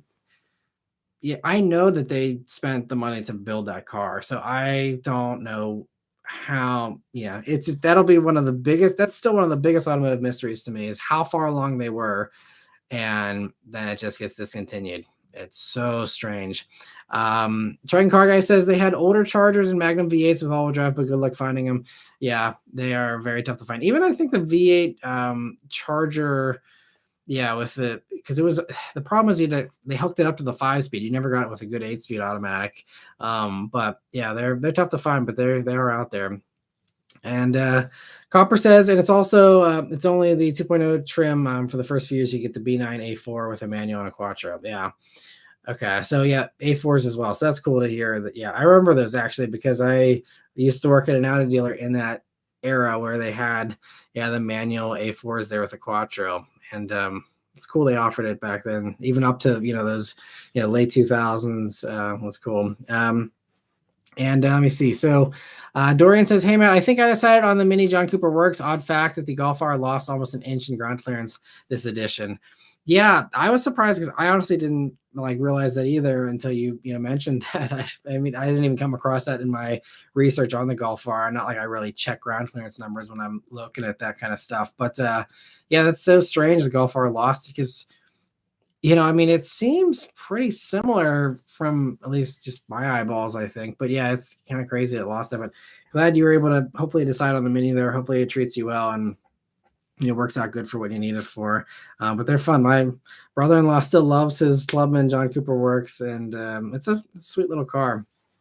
And Mike says, to me, Mitsubishi's already dead and basically already on the way out, but I forgot about them for a minute. Yeah, I think they're definitely on their way out. Double Strike says, idea for a video that would not require a lot of advanced planning. Jump on some of the used car sites like you used to, set out with a defined budget for yourself and a goal and see what's there. That's a cool idea. Yeah, I'd be curious to hear if anyone has any feedback on what they, if that sounds good to them too. That could be fun. That could be something over the winter time. Like I kind of did some of those other used car bargain videos over the winter because I finally had a little bit of a gap there where I didn't necessarily want to go out and film when it's 20 degrees out. So doing stuff like that, from the comfort of my office here is definitely more preferable. So that's a cool idea. Thanks for offering that up. I'll have to see if that's something other people would like to see. And Hunter says Mitsubishi should put a truck in the U.S. I bet it would do well. Of course, a sports car would be cool too. Yeah, the problem with that is they have to find a place to build it in the U.S. Because of the chicken tax. Because I mean, they have the new Triton they just came out with a week or two ago overseas, and would be a pretty solid competitor. Again, I don't think it would be the best in the class or anything, but it could be a solid competitor, especially if they price it cheaper. It's just they got to find a factory in the States to build it. That's kind of the problem. So I think right now the best thing for Mitsubishi would be to do badge engineering for a truck and, take a Frontier since they have the partnership with Nissan, take a Frontier and slap some Mitsubishi badges on it and, try and do something like that, I guess, just to toss a bone to Mitsubishi dealers.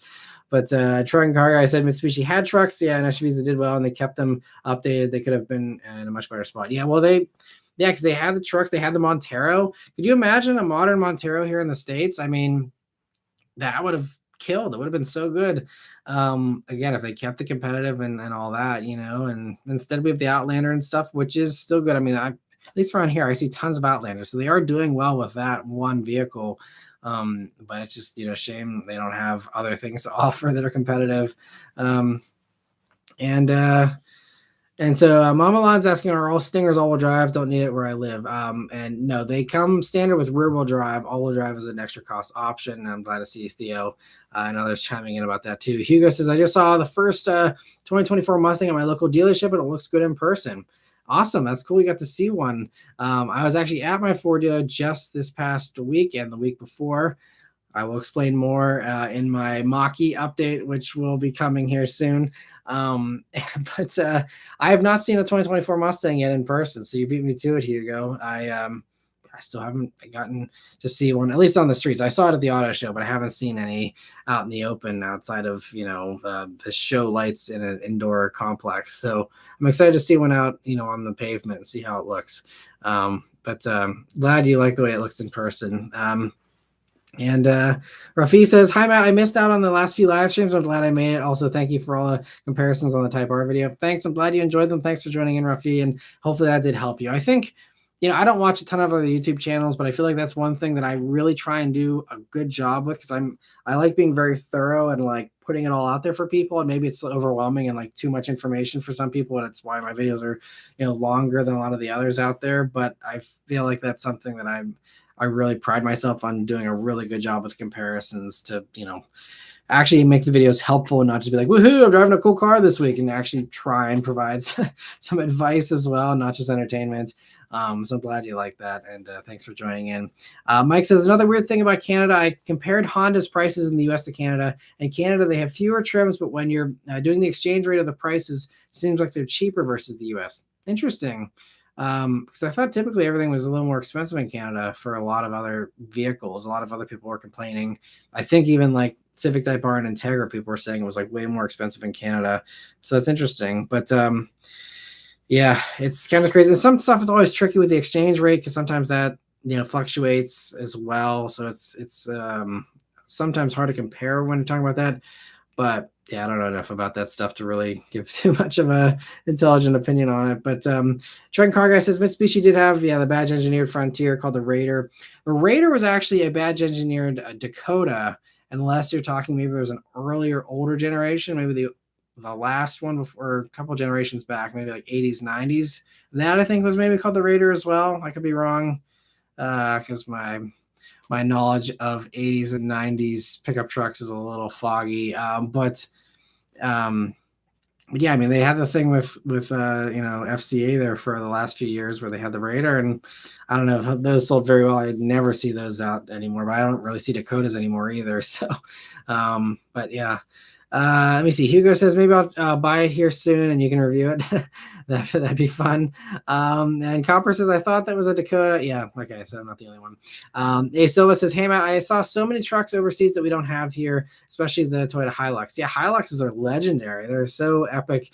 If you're a Top Gear fan, you might remember the Polar Special. They took it to the North Pole in a Hilux, and just epic trucks. And all right, we caught up with the member questions, so I can actually do a few non-members here. So Joe says, what do you think about the Mustang EcoBoost Roush? I'm not in love with the Roush kits. It's been a few years since I drove them, but when I drove some of the other Roush stuff, like it was fast and it was fun, but they're so expensive for what they gave you, at least as far as sticker prices go, that I feel like you do better off just going to the aftermarket and getting your own mods to, get them faster or whatever. Not crazy about the Roush packages. Again, if you're paying what they're asking for them, if there's deals to be had on them used, maybe great. But Roush to me has always just seemed like a ripoff recently, as far as the the dress up packages you get from the dealers. Just seems so insanely expensive for what it is. Sean says, what are your thoughts on the M340i? I wish I had thoughts. Unfortunately, I've never driven one. I've never driven the current generation 3 Series. BMW won't work with me because I'm supposedly too far away, but they won't invite me on press trips either. Maybe I'm not important enough, for them to care about my opinion. But I have a blank spot with any BMW for the most part, aside from like the M2 and a couple of others that owners have lent me. Unfortunately, it's just my channel doesn't really have much BMW experience there as far as the new stuff goes, because they're one of the few companies that just will not work with me. So I wish I could tell you what an M340i was like. Thankfully, there's obviously lots of other great reviews out there, but unfortunately, I can't give you my thoughts. So sorry, I can't help there. Let me see. So AEV says, Matt, your 2007 Aston Martin Vantage V8 video is probably my favorite video you've ever put out.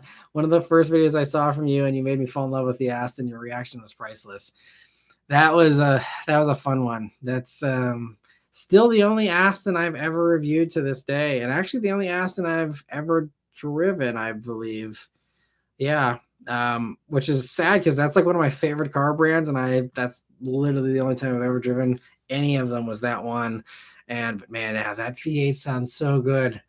Yeah, that was a fun review. And thanks for watching that one and for being a fan for that long. That's that was a fun car. Honestly, I've forgotten, it's been so many years since I drove that. Thanks for reminding me about that awesome experience. Because that was so much fun. Especially because, again, like I was talking earlier in the live stream here, convertible with that V8 sound, 10 out of 10. So Hugo says, Mitsubishi should bring back the Raider as a full-size truck, and the Triton is a mid-size truck. The Montero is a Tahoe-size competitor. Mitsubishi will bounce back. Yeah, and Mitsubishi's not a poor company. When you're looking overseas, they are still massive.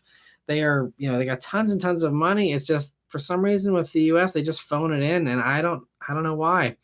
I mean, they have the resources, they have all the other great products overseas and stuff. I don't get it. And Sean says, drive mine. If you'd be up for having me drive it, I appreciate the offer. If you are relatively close to the Pittsburgh area, I have a bunch of other vehicles that are still waiting for me to drive them as well. But depending on how far away you are, please send me an email. In the description there, I have my email. Definitely send me an email and we can hopefully work something out if you're not super far away. I really appreciate the offer. It's very kind of you. I would love to finally fill that gap that I have, as far as, because I mean, that's such a popular choice, the M340i, and it seems great. I just have no idea what they're like. So that'd be great. Thanks for the offer, Sean. Copper says, what would your picks for a newer SUV that's on the fun side and around 25 grand would say Forester XT, but that has a CVT?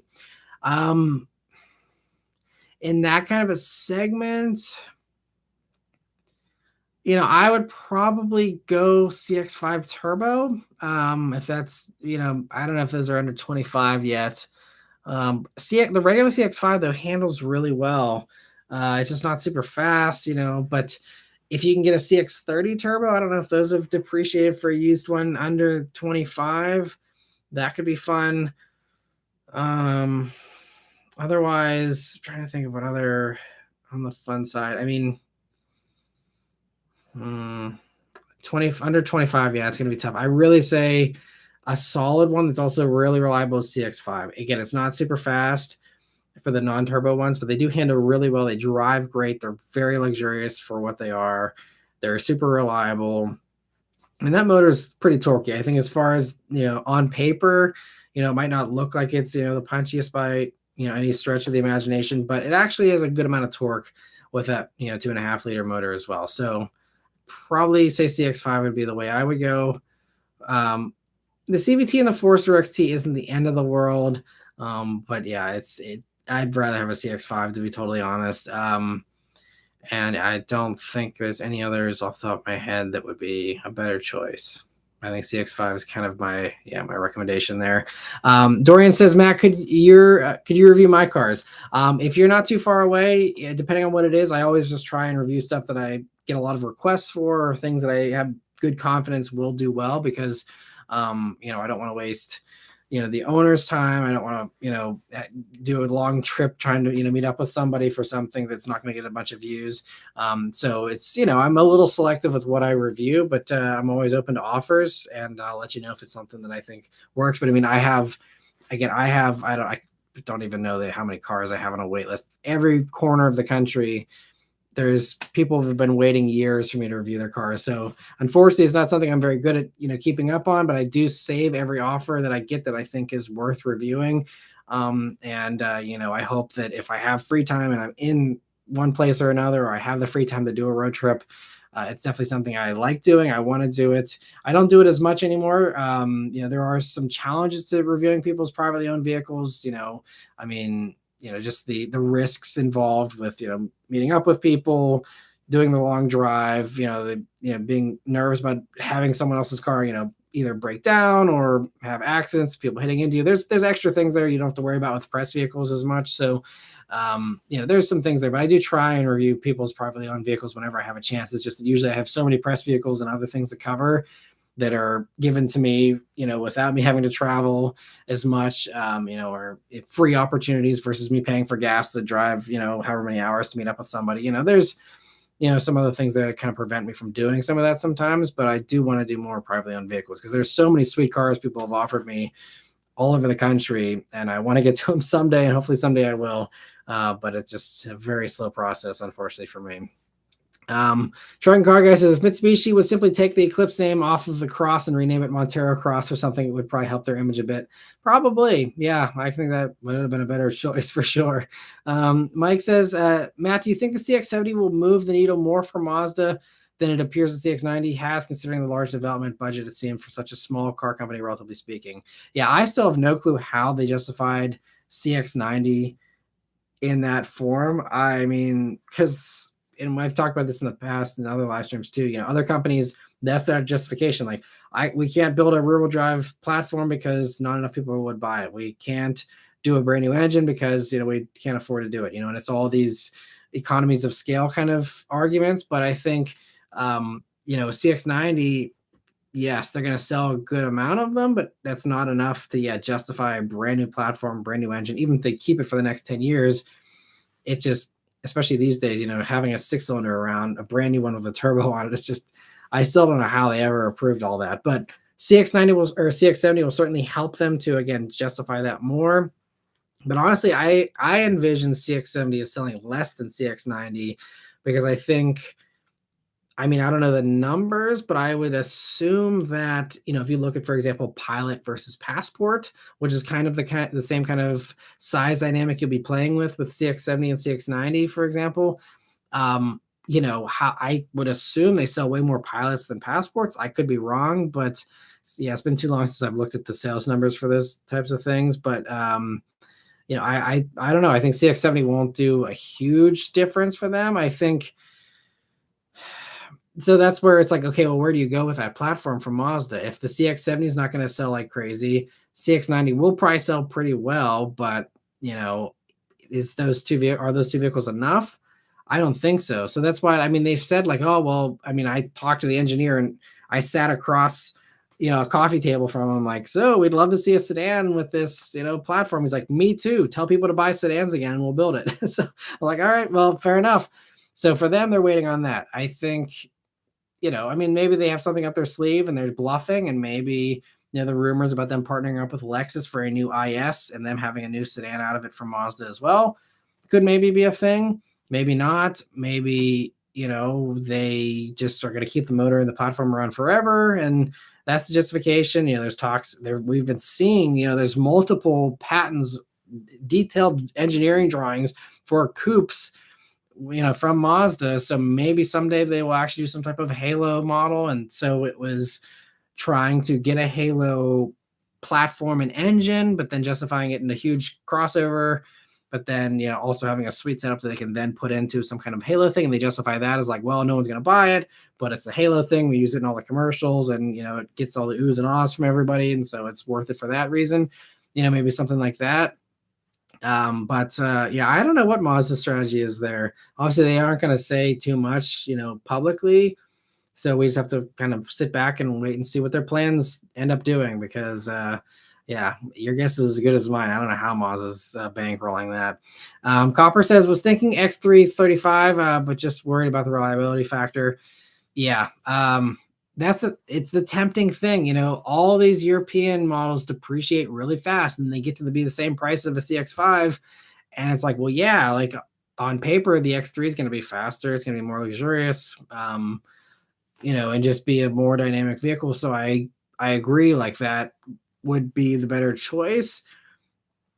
It's just that there's a reason why it's worth the same as a CX5 of the same model year. It's Moss is known to be super reliable. Same thing with a RAV4 or something like that. They're all holding their value really well, and X3s drop like rocks. Usually, there's a good reason for that. And that's why I recommend getting extended warranties on any of the European stuff. I mean, I fell into the same trap. I got the Mini, I got the R56 Mini. I was like, wow, this was what, 2014? Yeah, 2014. I'm like, wow, I can get I bought a 2008 Mini. So at that point, it was a 6-year-old Mini for like, I think I can't remember what I paid for that thing, $13,000 or $14,000. Like, wow, I'm getting a 6-year-old luxurious Mini with leather seats, and it's really cool and it's fun and fast for cheap money. Like, this is great. And then I found out why those Minis depreciate like they're falling off a cliff. I've heard some of those newer BMWs are better, so I would hope that maybe it's better. It's just I still can't shake this, and maybe it's incorrect. And I know a lot of people have different opinions and different experiences, and people drive their there's the one person that puts 1,000,000 miles on an X3, and so well, it's the most reliable thing ever. But I think get an extended warranty if you want to go for that leap. But I think that it's just the electrical stuff down the road that might get a little glitchy and things like that. But mechanically, it might be okay. But I really just feel like most of the European stuff these days, it really seems like it is built to be a lease company car kind of special. Great most of the time for 3 years, even though Beth's C300s didn't even hold up that long. Every single year, her brand new built to spec, built to order, high option C300, once a year, dashboard lit up like a Christmas tree. And it's just like, it's just crazy. And so even when you're talking about a 3-year lease period on a brand new car, they still can't even hold together. Sometimes, again, maybe we have bad luck. I don't know. Maybe we just had an unlucky car, but it's just not something I personally have confidence recommending for people to do. But again, everyone's different. Everyone has different tolerances for reliability and risk. People have different risk profiles, so it's whatever. But I couldn't recommend that. Copper saying first gen X135, again, on paper sounds really appealing. Just don't know how that would hold up. Let me see. Joe says, what are your top 3 sub 40 to get new or used? So if you're talking, I don't know if you're talking about the V8 manual thing, like you mentioned in your top comment, but if you're talking about like my top 3 for sub 40, if we're going most like just anything in general. So if you're talking like 4-door stuff, I don't know how picky you are with how many doors and stuff. So it'll really come down to exactly what you're looking for. And Joe, also feel free if you ever want to drill down with a bunch of context and really figure out, a little bit more detail, feel free to send me a message on Facebook if you have Facebook, or an email if you don't. And we can try and talk through your specific needs. My favorite stuff, though, if you're looking for something that's practical under 40 grand or right at 40 grand, I would say at 40 grand, I'd try and get a base GR Corolla. That's probably my top pick as far as fun per dollar goes. Below that, I'd say Cadillac CT4V. Those are just under 40 grand used these days. That would be another top one. You can get that with all-wheel drive if you want. No manual, but you have a pretty good automatic in that, and just a fun car. Otherwise, Kia Stinger is one of my top picks. Those are like 30 for a used certified one, which gives you that longer 10-year warranty still. Stinger's great. I love Civic Si if you don't need all-wheel drive. That's one of my other favorites. I actually really like the Prius and the Prius Prime. Again, not super sporty, but just like the combo, especially the Prime version. It's actually really punchy. It's a really small, light little darty thing. It looks really cool in my opinion. I'm just into the Priuses, so that'd be another top consideration for me if you want something with four doors that's cool for under 40. I know that's probably still like hearsay for some people, but I like the new Prius a lot. Otherwise, used Acura TLX is a great buy. Again, if you don't need the manual. Genesis G70 is another great buy. If you don't need the manual, they had the manual, but it was only rear wheel drive, and very hard to come by. But that's another potential option. Then otherwise it goes down to like, Veloster N, stuff like that. Alfa Romeo Giulia, when you're going down cheaper, are some of my favorites, as far as, again, practical stuff. And Copper says, okay, talking about the X1 there. Dorian says, what is the fastest you have gone in a review? Well, okay, I think probably it's safe to say the fastest I've ever gone in a review was probably my Cadillac CT5V Blackwing review whenever I was on the track at VIR. I believe I either hit 145 or 155 on the one straightaway there. And it was crazy because it's like through those little kinks on the back straight where like there's like I shouldn't say kinks. It's like basically like a gentle right-hander where if you're in a good enough car, you can stay flat-footed through that corner. And doing that, I'm going full throttle down this straight, and there's a little right-hand turn, being able to stay flat through that and having the car grip, and going from one apex out to the outer edge there, and just riding that 145, or it might have been up to 150, 155. I can't remember. It was a little fuzzy. At least 145 CT5V Blackwing, tearing it up on track. That was probably the most visceral track experience. And I'd say CT5V Blackwing on track was probably the most intense driving experience that I personally have done. Now, I've gone faster as a passenger in the past, but as far as driving and driving hard, not just like loafing down a straightaway, like driving like, 10 tenths, 11 tenths, for me, like that was the most intense for sure. So if you want to see like some real like intense Matt Moran driving, like go back and watch the Blackwing video in the track segment where I'm like, you're seeing me there white knuckling it behind the wheel. I mean, I was confident and the car was amazing, but it was just like I was really driving that thing really hard. It was a blast, but I got out of that car and I was like, "Ooh, like I can't believe I did that." Like that was nuts. I also though drove really hard in the Type R. I didn't get as fast. I think Type R I got up to like 120, 125 because we were at Sonoma, and there's not a great spot to go super fast at Sonoma the way they usually have the track set up. That was another one. I mean, last fall, ripping it up in the Type R. I mean, it was like me, and they set that program up so well that I actually had a good amount of time to like actually spend on the track and still do an awesome review on the road. And I'm really proud of that Type R video, as I think I did a really good job in that one. But anyway, that was another one where it was like me, and I was hanging out with David Patterson, and like me and him were like, I was right on his bumper, and we were just like, me and him we're really going at it there a little bit, just having a blast. And just he's another really, really good driver. And so it was really fun getting to drive, alongside him on track there. So that was another one, very fast. But I think, yeah, Blackwing definitely takes the cake for the fastest I've driven. There's been some others that have been pretty high. I got up pretty good in the Hellcat Red Eyes on track. But that's it. Whenever it comes to street stuff, I do my little accelerations, get my reaction, and then I usually drive, pretty respectable speeds beyond that. And I don't keep my foot in it very long for those acceleration reactions either.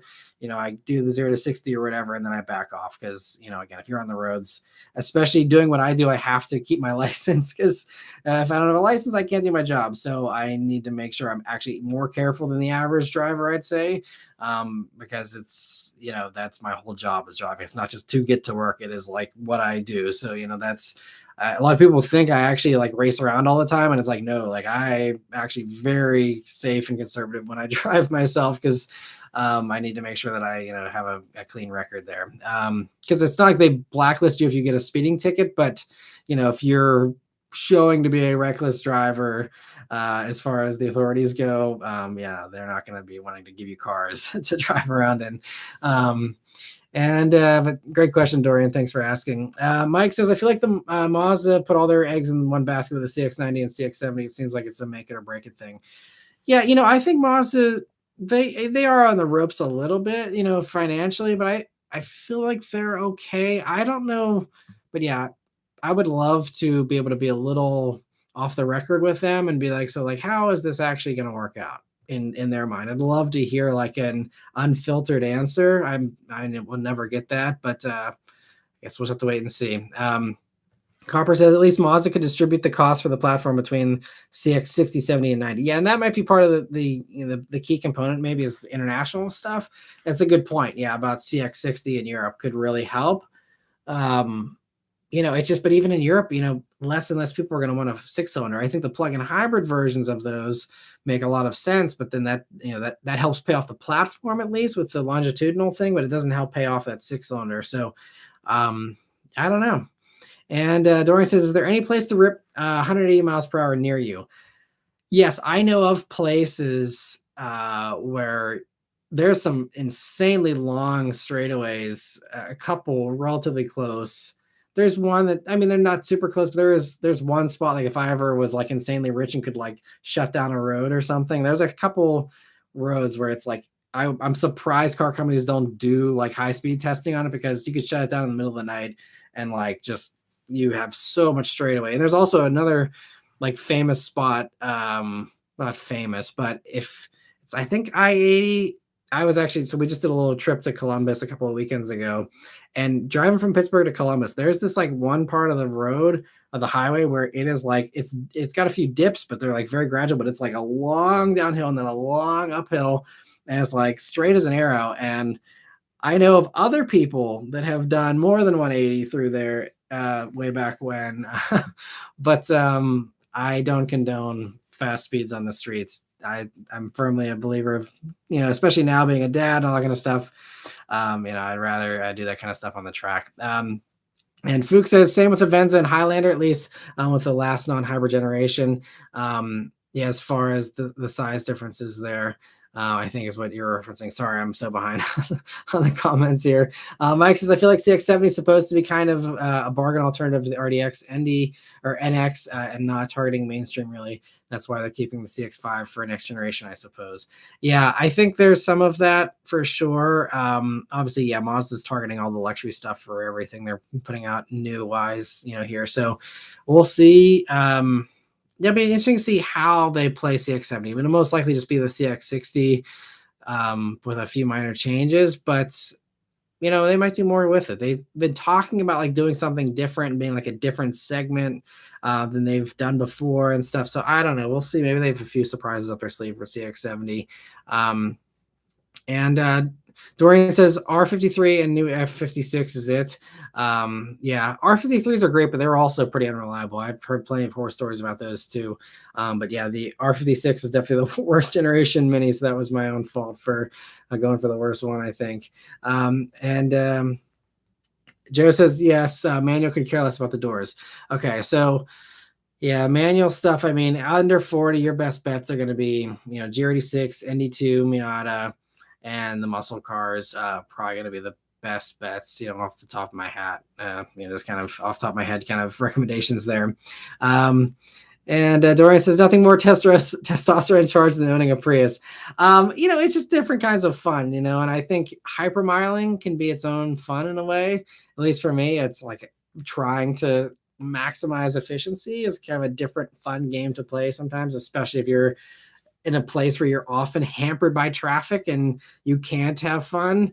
It's kind of, I think, a fun cure to a boring commute is trying to maximize your hypermiling a little bit there. And instead of being frustrated that everyone's doing 500 the speed limit in front of you, you'd be like, ooh, like I can like see how high I can get my MPGs up to. Maybe it's just me being a nerd. I don't know, but it's fun for me.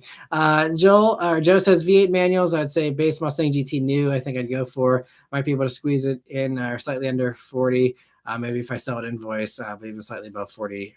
Yeah, I mean, the new Mustangs are tough with the pricing because they are expensive. They got big price increase because of inflation stuff. But I think S550s are great too. There's nothing wrong with them if you want to save a few bucks. They're still fantastic, still very much the same as the new one, aside from the interior. It's faster steering and a few minor geometry changes, and that's about it. So I don't think you're missing much going for an S550 over S650, but I'm not the craziest fan of the S650, so maybe that's just me thing, but I think that's 550s will hold their value a little bit better than past generation Mustangs. It is so similar. And Paul says, "Hi Matt, it's windy and raining hard here in SoCal. Hope you're or happy you're on tonight. I bought a stock 93 Integra GS 5-speed from an elderly gentleman. Very happy with it. Always wanted one. Well, congrats. It sounds like an awesome find. And yeah, sorry to hear about the rain there. Although maybe the rain is welcome. I'm not sure how the drought situation is out there right now, but hopefully the hurricane isn't too bad, and hopefully everyone makes it out okay. And thanks so much for joining in. Stay safe out there, Paul, and hopefully again it's all good. John, thank you so much for the super chat. He says, "Hey Matt, so when you were you talking about $40,000 cars? Which would be the funner choice, the CT5V or Stinger GT?" If you're talking rear-wheel drive Stinger GT, I actually think CT5V is the better handler.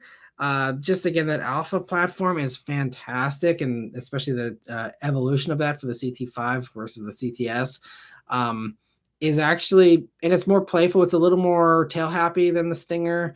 The Stinger is a great cruiser though, and it has the better practicality of the hatch. If you don't care about practicality, though, I would say CT5V. Not only does it have better handling, but it also sounds better.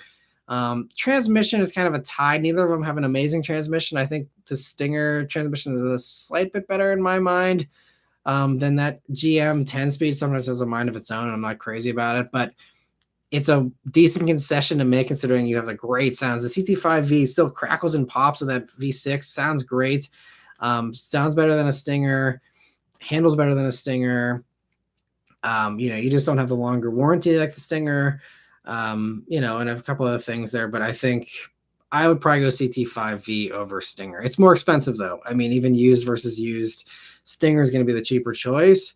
But if you don't mind spending the extra bucks, I would say CT5V is good. And I think it's also another kind of slept on.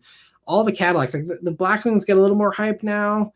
I honestly think even those don't get enough hype, but I think the regular CT5V kind of got lost in the shuffle whenever they put the V badge on it. Everyone's like, oh well, that's not a real V, and then they just kind of forgot it existed.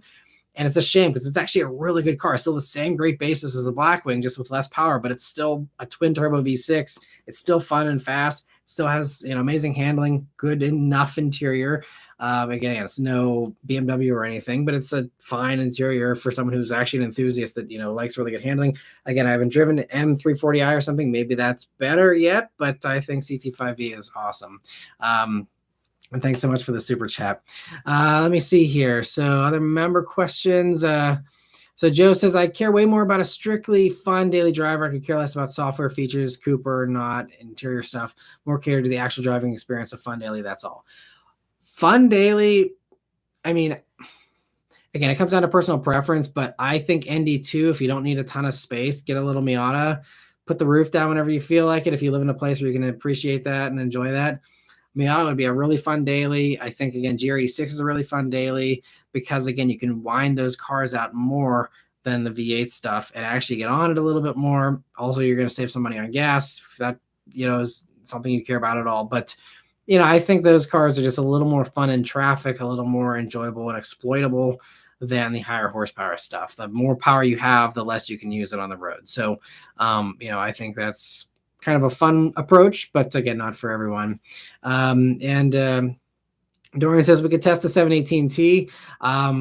That'd be fun to test. I mean, so I did the GTS, came in, and so if the T, I don't know if you're talking about like the lightweight T thing or if you're talking about the turbo 718, like the regular one. But if you're talking about the lightweight kind of special edition thing, that could be fun.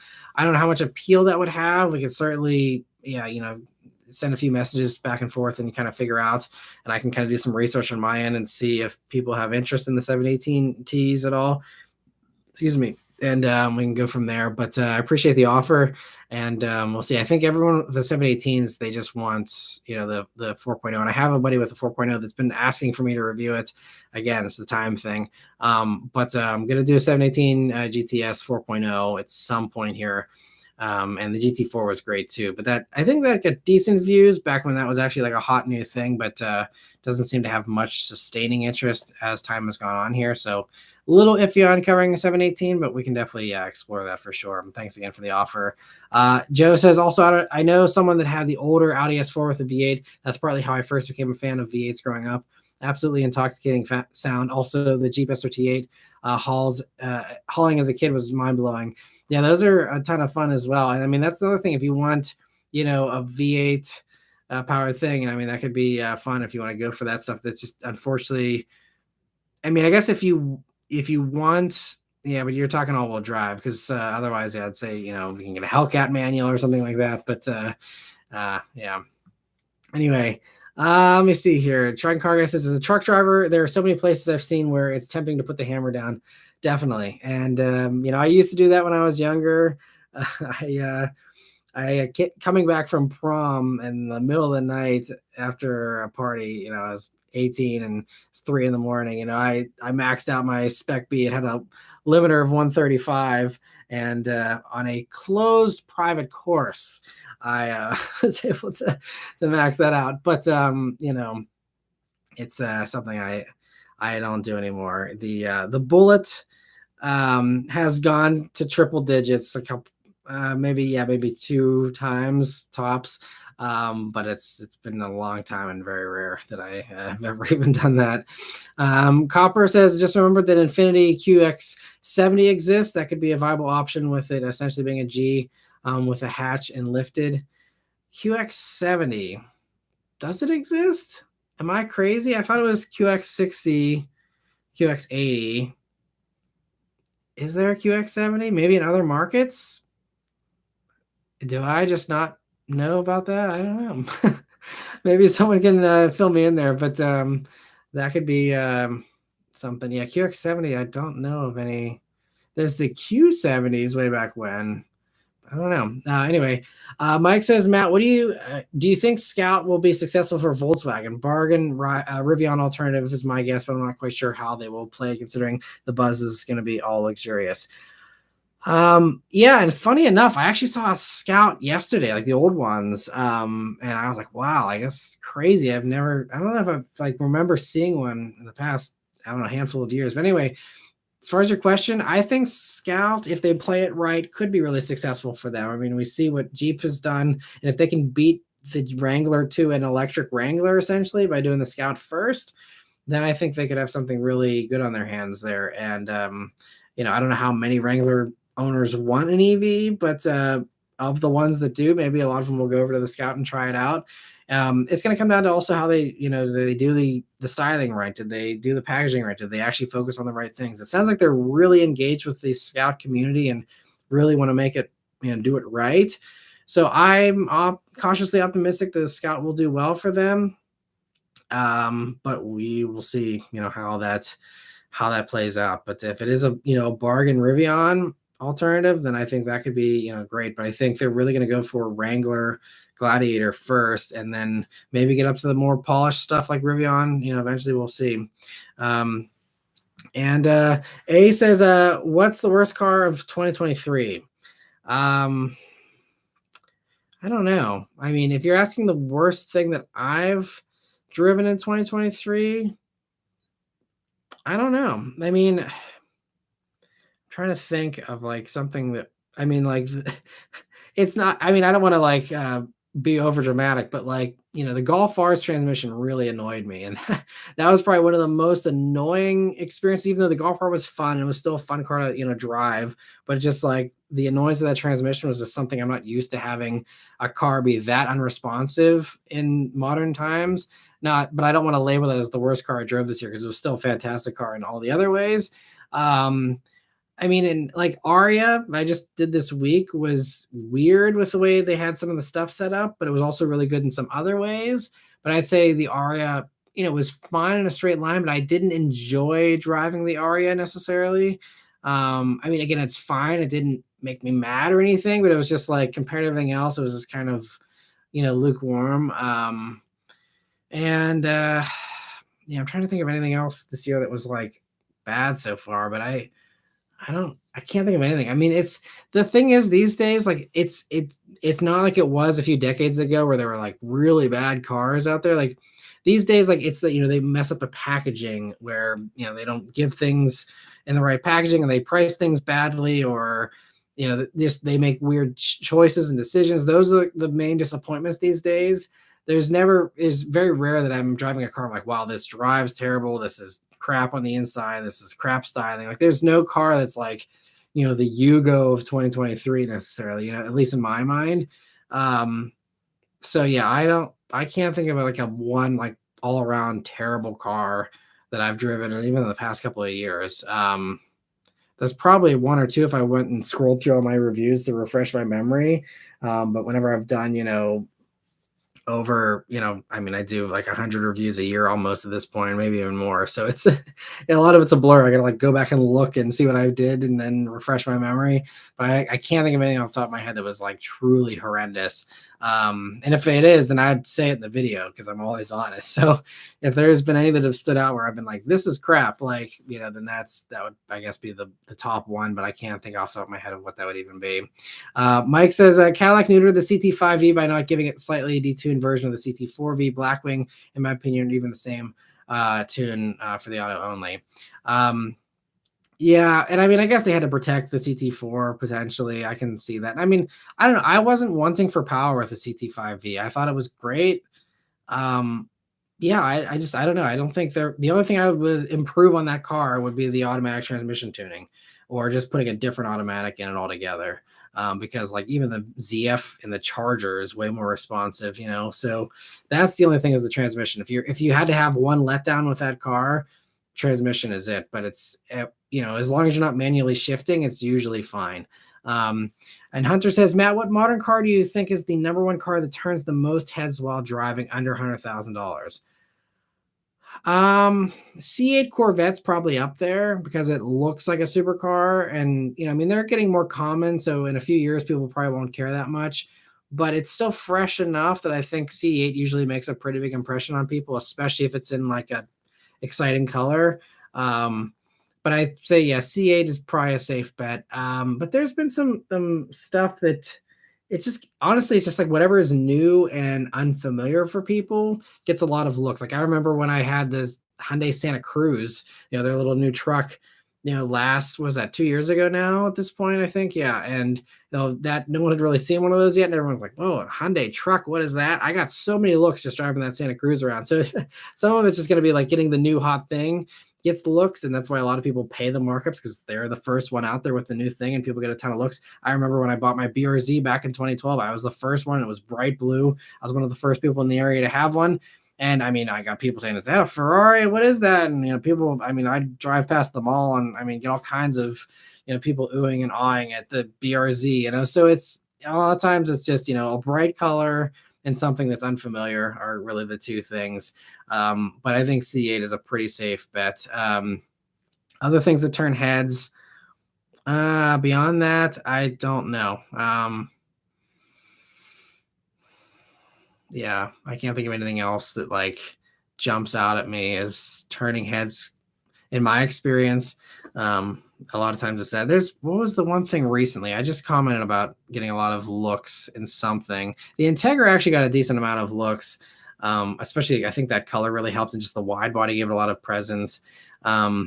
Another one that turned a lot of heads and I didn't think it would was the Audi RS6. Now that's way more than 100 grand, at least for a new one.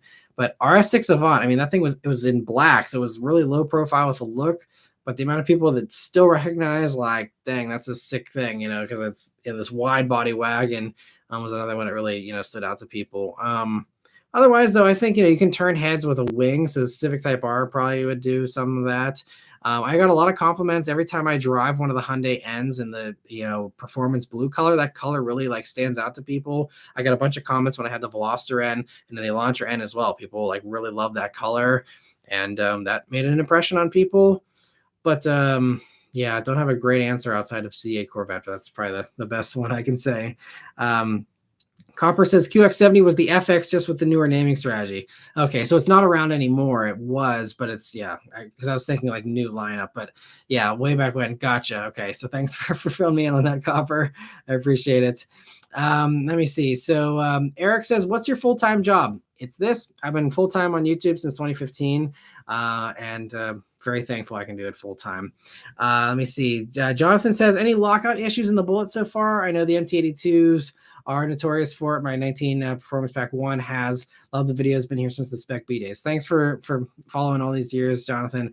I had a couple lockouts in the Bullet in the first couple of years of ownership there, where it was just the 1-2 lockout at Redline. Like I was at like 7,500 RPMs, slamming it into second, and it would lock me out a couple of times. But I think it was actually maybe 2 times I've experienced that, maybe 3. But it's really rare. I haven't had any issues since. I mean, I don't even have 19,000 miles on it still. So it's not like I've driven it a ton, but I think the lockout issues are a little overblown in my opinion. And I think that transmission in general gets more hate than it deserves, at least from normal daily driving use stuff. Now, if you're racing it and you're drag racing it and stuff like that, like, okay, it's probably not the best, but excuse me, as far as normal stuff, I haven't had any major complaints with it. It's not the best manual out there. Obviously, it's actually kind of tricky to drive. It's one of the worst clutches in a modern car, in my opinion, from a feel standpoint. So, I mean, I'm not going to, sugarcoat it. Like, it's not the best manual experience, especially with modern stuff, like all these hot hatches being so much better. But, it's a manual. It's fun. It's engaging. And, it's decent. And let me see. So Joe says 0304 SVT Cobra is one hell of a V8 manual, sub 40. I don't know how daily it is, but wow, what a car. I mean, those are a ton of fun. If you're open to, not having all-wheel drive anymore, then there's all kinds of fun stuff like that. Yeah, SVT Cobras are great. And it's a bunch of fun muscle under 40 grand. I reviewed the SVT Cobra. If you have seen that video, I had a blast in that thing. It's a ton of fun for sure. And I think you under 40, you might even be able to get the newer GT500s and stuff potentially. I haven't looked at those in a while as far as pricing goes, but you might be able to get like the 05, 06, 07. I think it was 07s they started with the GT500s. Could be a cool pickup as well. I don't know. And let me see here. So talking about the Mirage. So TFI PW says, thoughts on the Mirage as a slept-on autocross car. So with some handling mods, stickier tires and 100-pound weight reduction, it has potential with the curb weight coming in just over 2,000 pounds. I mean, maybe, yeah, with a lot of, suspension work and stuff like that. Could be a fun little go-kart. If it's cheap enough, it has potential if you don't need an autocross. If you have an autocross course where, power isn't really that important and it's just about, doing a slalom or something, could be good. I'd still rather do it in NA Miata or something like that. But Mirage could get the job done potentially. And Mike says, Matt, this isn't something you might want to comment on. You might want to consider if it's political, but any thoughts on the UAW potentially striking all 3 of Stellantis, GM, Ford would be quite surprising. So, yeah, I mean, I think I can talk about it without getting political, hopefully, because I feel like it doesn't have to be that way. But I think I'm looking out for that strike potentially happening, because that'll send us right back into inventory problems and markups and everything else, and putting us right back to 2021 crap again. And I mean, at least this time it would be for a better reason, in my opinion. As far as that time it was just like crap that happened, and it's like, well, can't do anything about it. And this time it would be like, well, at least hopefully it's proving a point, or helping them to get fair pay and all that stuff. So yeah, but it would not be good for car buyers, obviously, but sometimes taking care of people and looking out for the other person and making sure people have fair pay and fair benefits and all that is important. So, but I just think that could just throw a real curveball in the auto industry when it's just now starting to rebound with volumes and all that. It may get hairy again if that ends up happening. So we will see. So that's the only thing I'm really watching as far as that.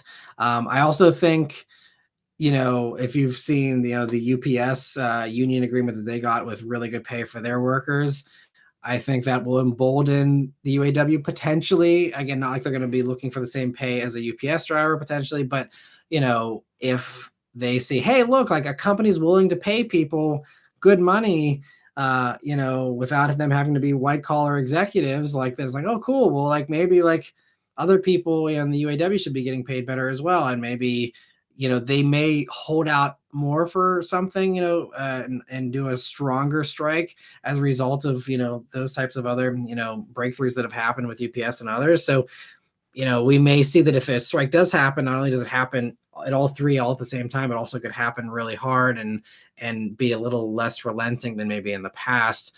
And again, for consumers, maybe that drives prices up and things like that. We'll have to see. But hopefully, again, like we were mentioning at the beginning of this live stream here, the cars getting more expensive isn't the manufacturer's fault. The cars have kept up with inflation. It's just that your wages haven't kept up with inflation. So maybe if we have a bunch of people that are starting to get paid what inflation dictates they should actually be getting paid right now, then maybe, that'll kind of level out a little bit with, that workforce at least. But yeah, I'm no expert at that kind of stuff, so I'm not going to act like I have an intelligent opinion on, every basis of, and a well-rounded, argument on that. But I would just say stay tuned. And if you are on the fence, I mean, this is a terrible time to buy a car because interest rates are complete garbage. And I would not recommend, unless you get a really good interest rate, do not buy a car this year. I mean, it's bad for me to say as someone who reviews cars and wants people to shop for new cars, but don't buy a new car this year if you can avoid it, unless you can get a good interest rate or you can pay cash, one or the other. But the argument could be made that if these strikes start happening, run to your dealer and buy a car if you're even on the fence about getting one, because if inventory dries up because all these lines go down, then there goes the markups again, there goes scarcity again, and then used cars start getting crazy pricing again, and then it just gets a whole another level of crazy again. So that's the only thing I'd say to be on the lookout for. But let me see. So Joe says, at least this for short-term stuff, I don't think the SPT Cobra will go down much. Money maybe even up. Just to clarify, after the Subi stuff, I was asking hypothetically. Gotcha. Solely 40 grand V8 manual new use. Sorry, I misunderstood there, Joe. So yeah, lots of good stuff there you can do in that shopping district. All kinds of fun V8 stuff. Even you might be able to get like a used RCF or something if you want something reliable too. Could be fun, but just no manual there. But yeah, muscle cars are probably going to be your best bet if you want a V8 and a manual. Trent Carg, I said, if you wanted to autocross a Mirage, you may want to swap to a more powerful motor. Definitely. And he says, I appreciate the suggestions there. I'm going to watch your Cobra review after this. Thanks for tuning in, Joe, and for watching that. And wow, we are already over. I completely lost track of time. It is 2 hours and 11 minutes here. So we've just been having a good time. I had no idea. So time flies when you're having fun. Hopefully you guys have been having a good time too here, but we will wrap it up. Yeah, Carlos is hopping off here. And so I think it's a good place to let off here. I think we basically caught up with all the member questions here. And sorry, I didn't get to more of the non-member questions, but yeah, it's getting kind of late here. And I'm sure at least the East Coasters probably want to get to bed as well. So anyway, thank you all very much for joining here, the live stream this week. I hope you enjoyed it as much as I did. It's always great hanging out and talking with all of you and giving some advice for whatever it's worth. But yeah, thanks. I hope you all have a great week. Stay tuned for some more good videos here this week. And yeah, gonna be working on some more fun stuff here. I may have tracked down a fun out of the ordinary used car that might be a fun video for a little bit later on, maybe next month. So stay tuned. Always working hard to get some more cool stuff on the channel here for you guys. But yeah, thank you all very much for watching. Have a great week. And everyone, especially in SoCal and stuff, stay safe with that hurricane. Everyone in Hawaii as well. Stay safe out there as well. And I hope you all guys all have a great week. I'll see you guys on the next one. Take care.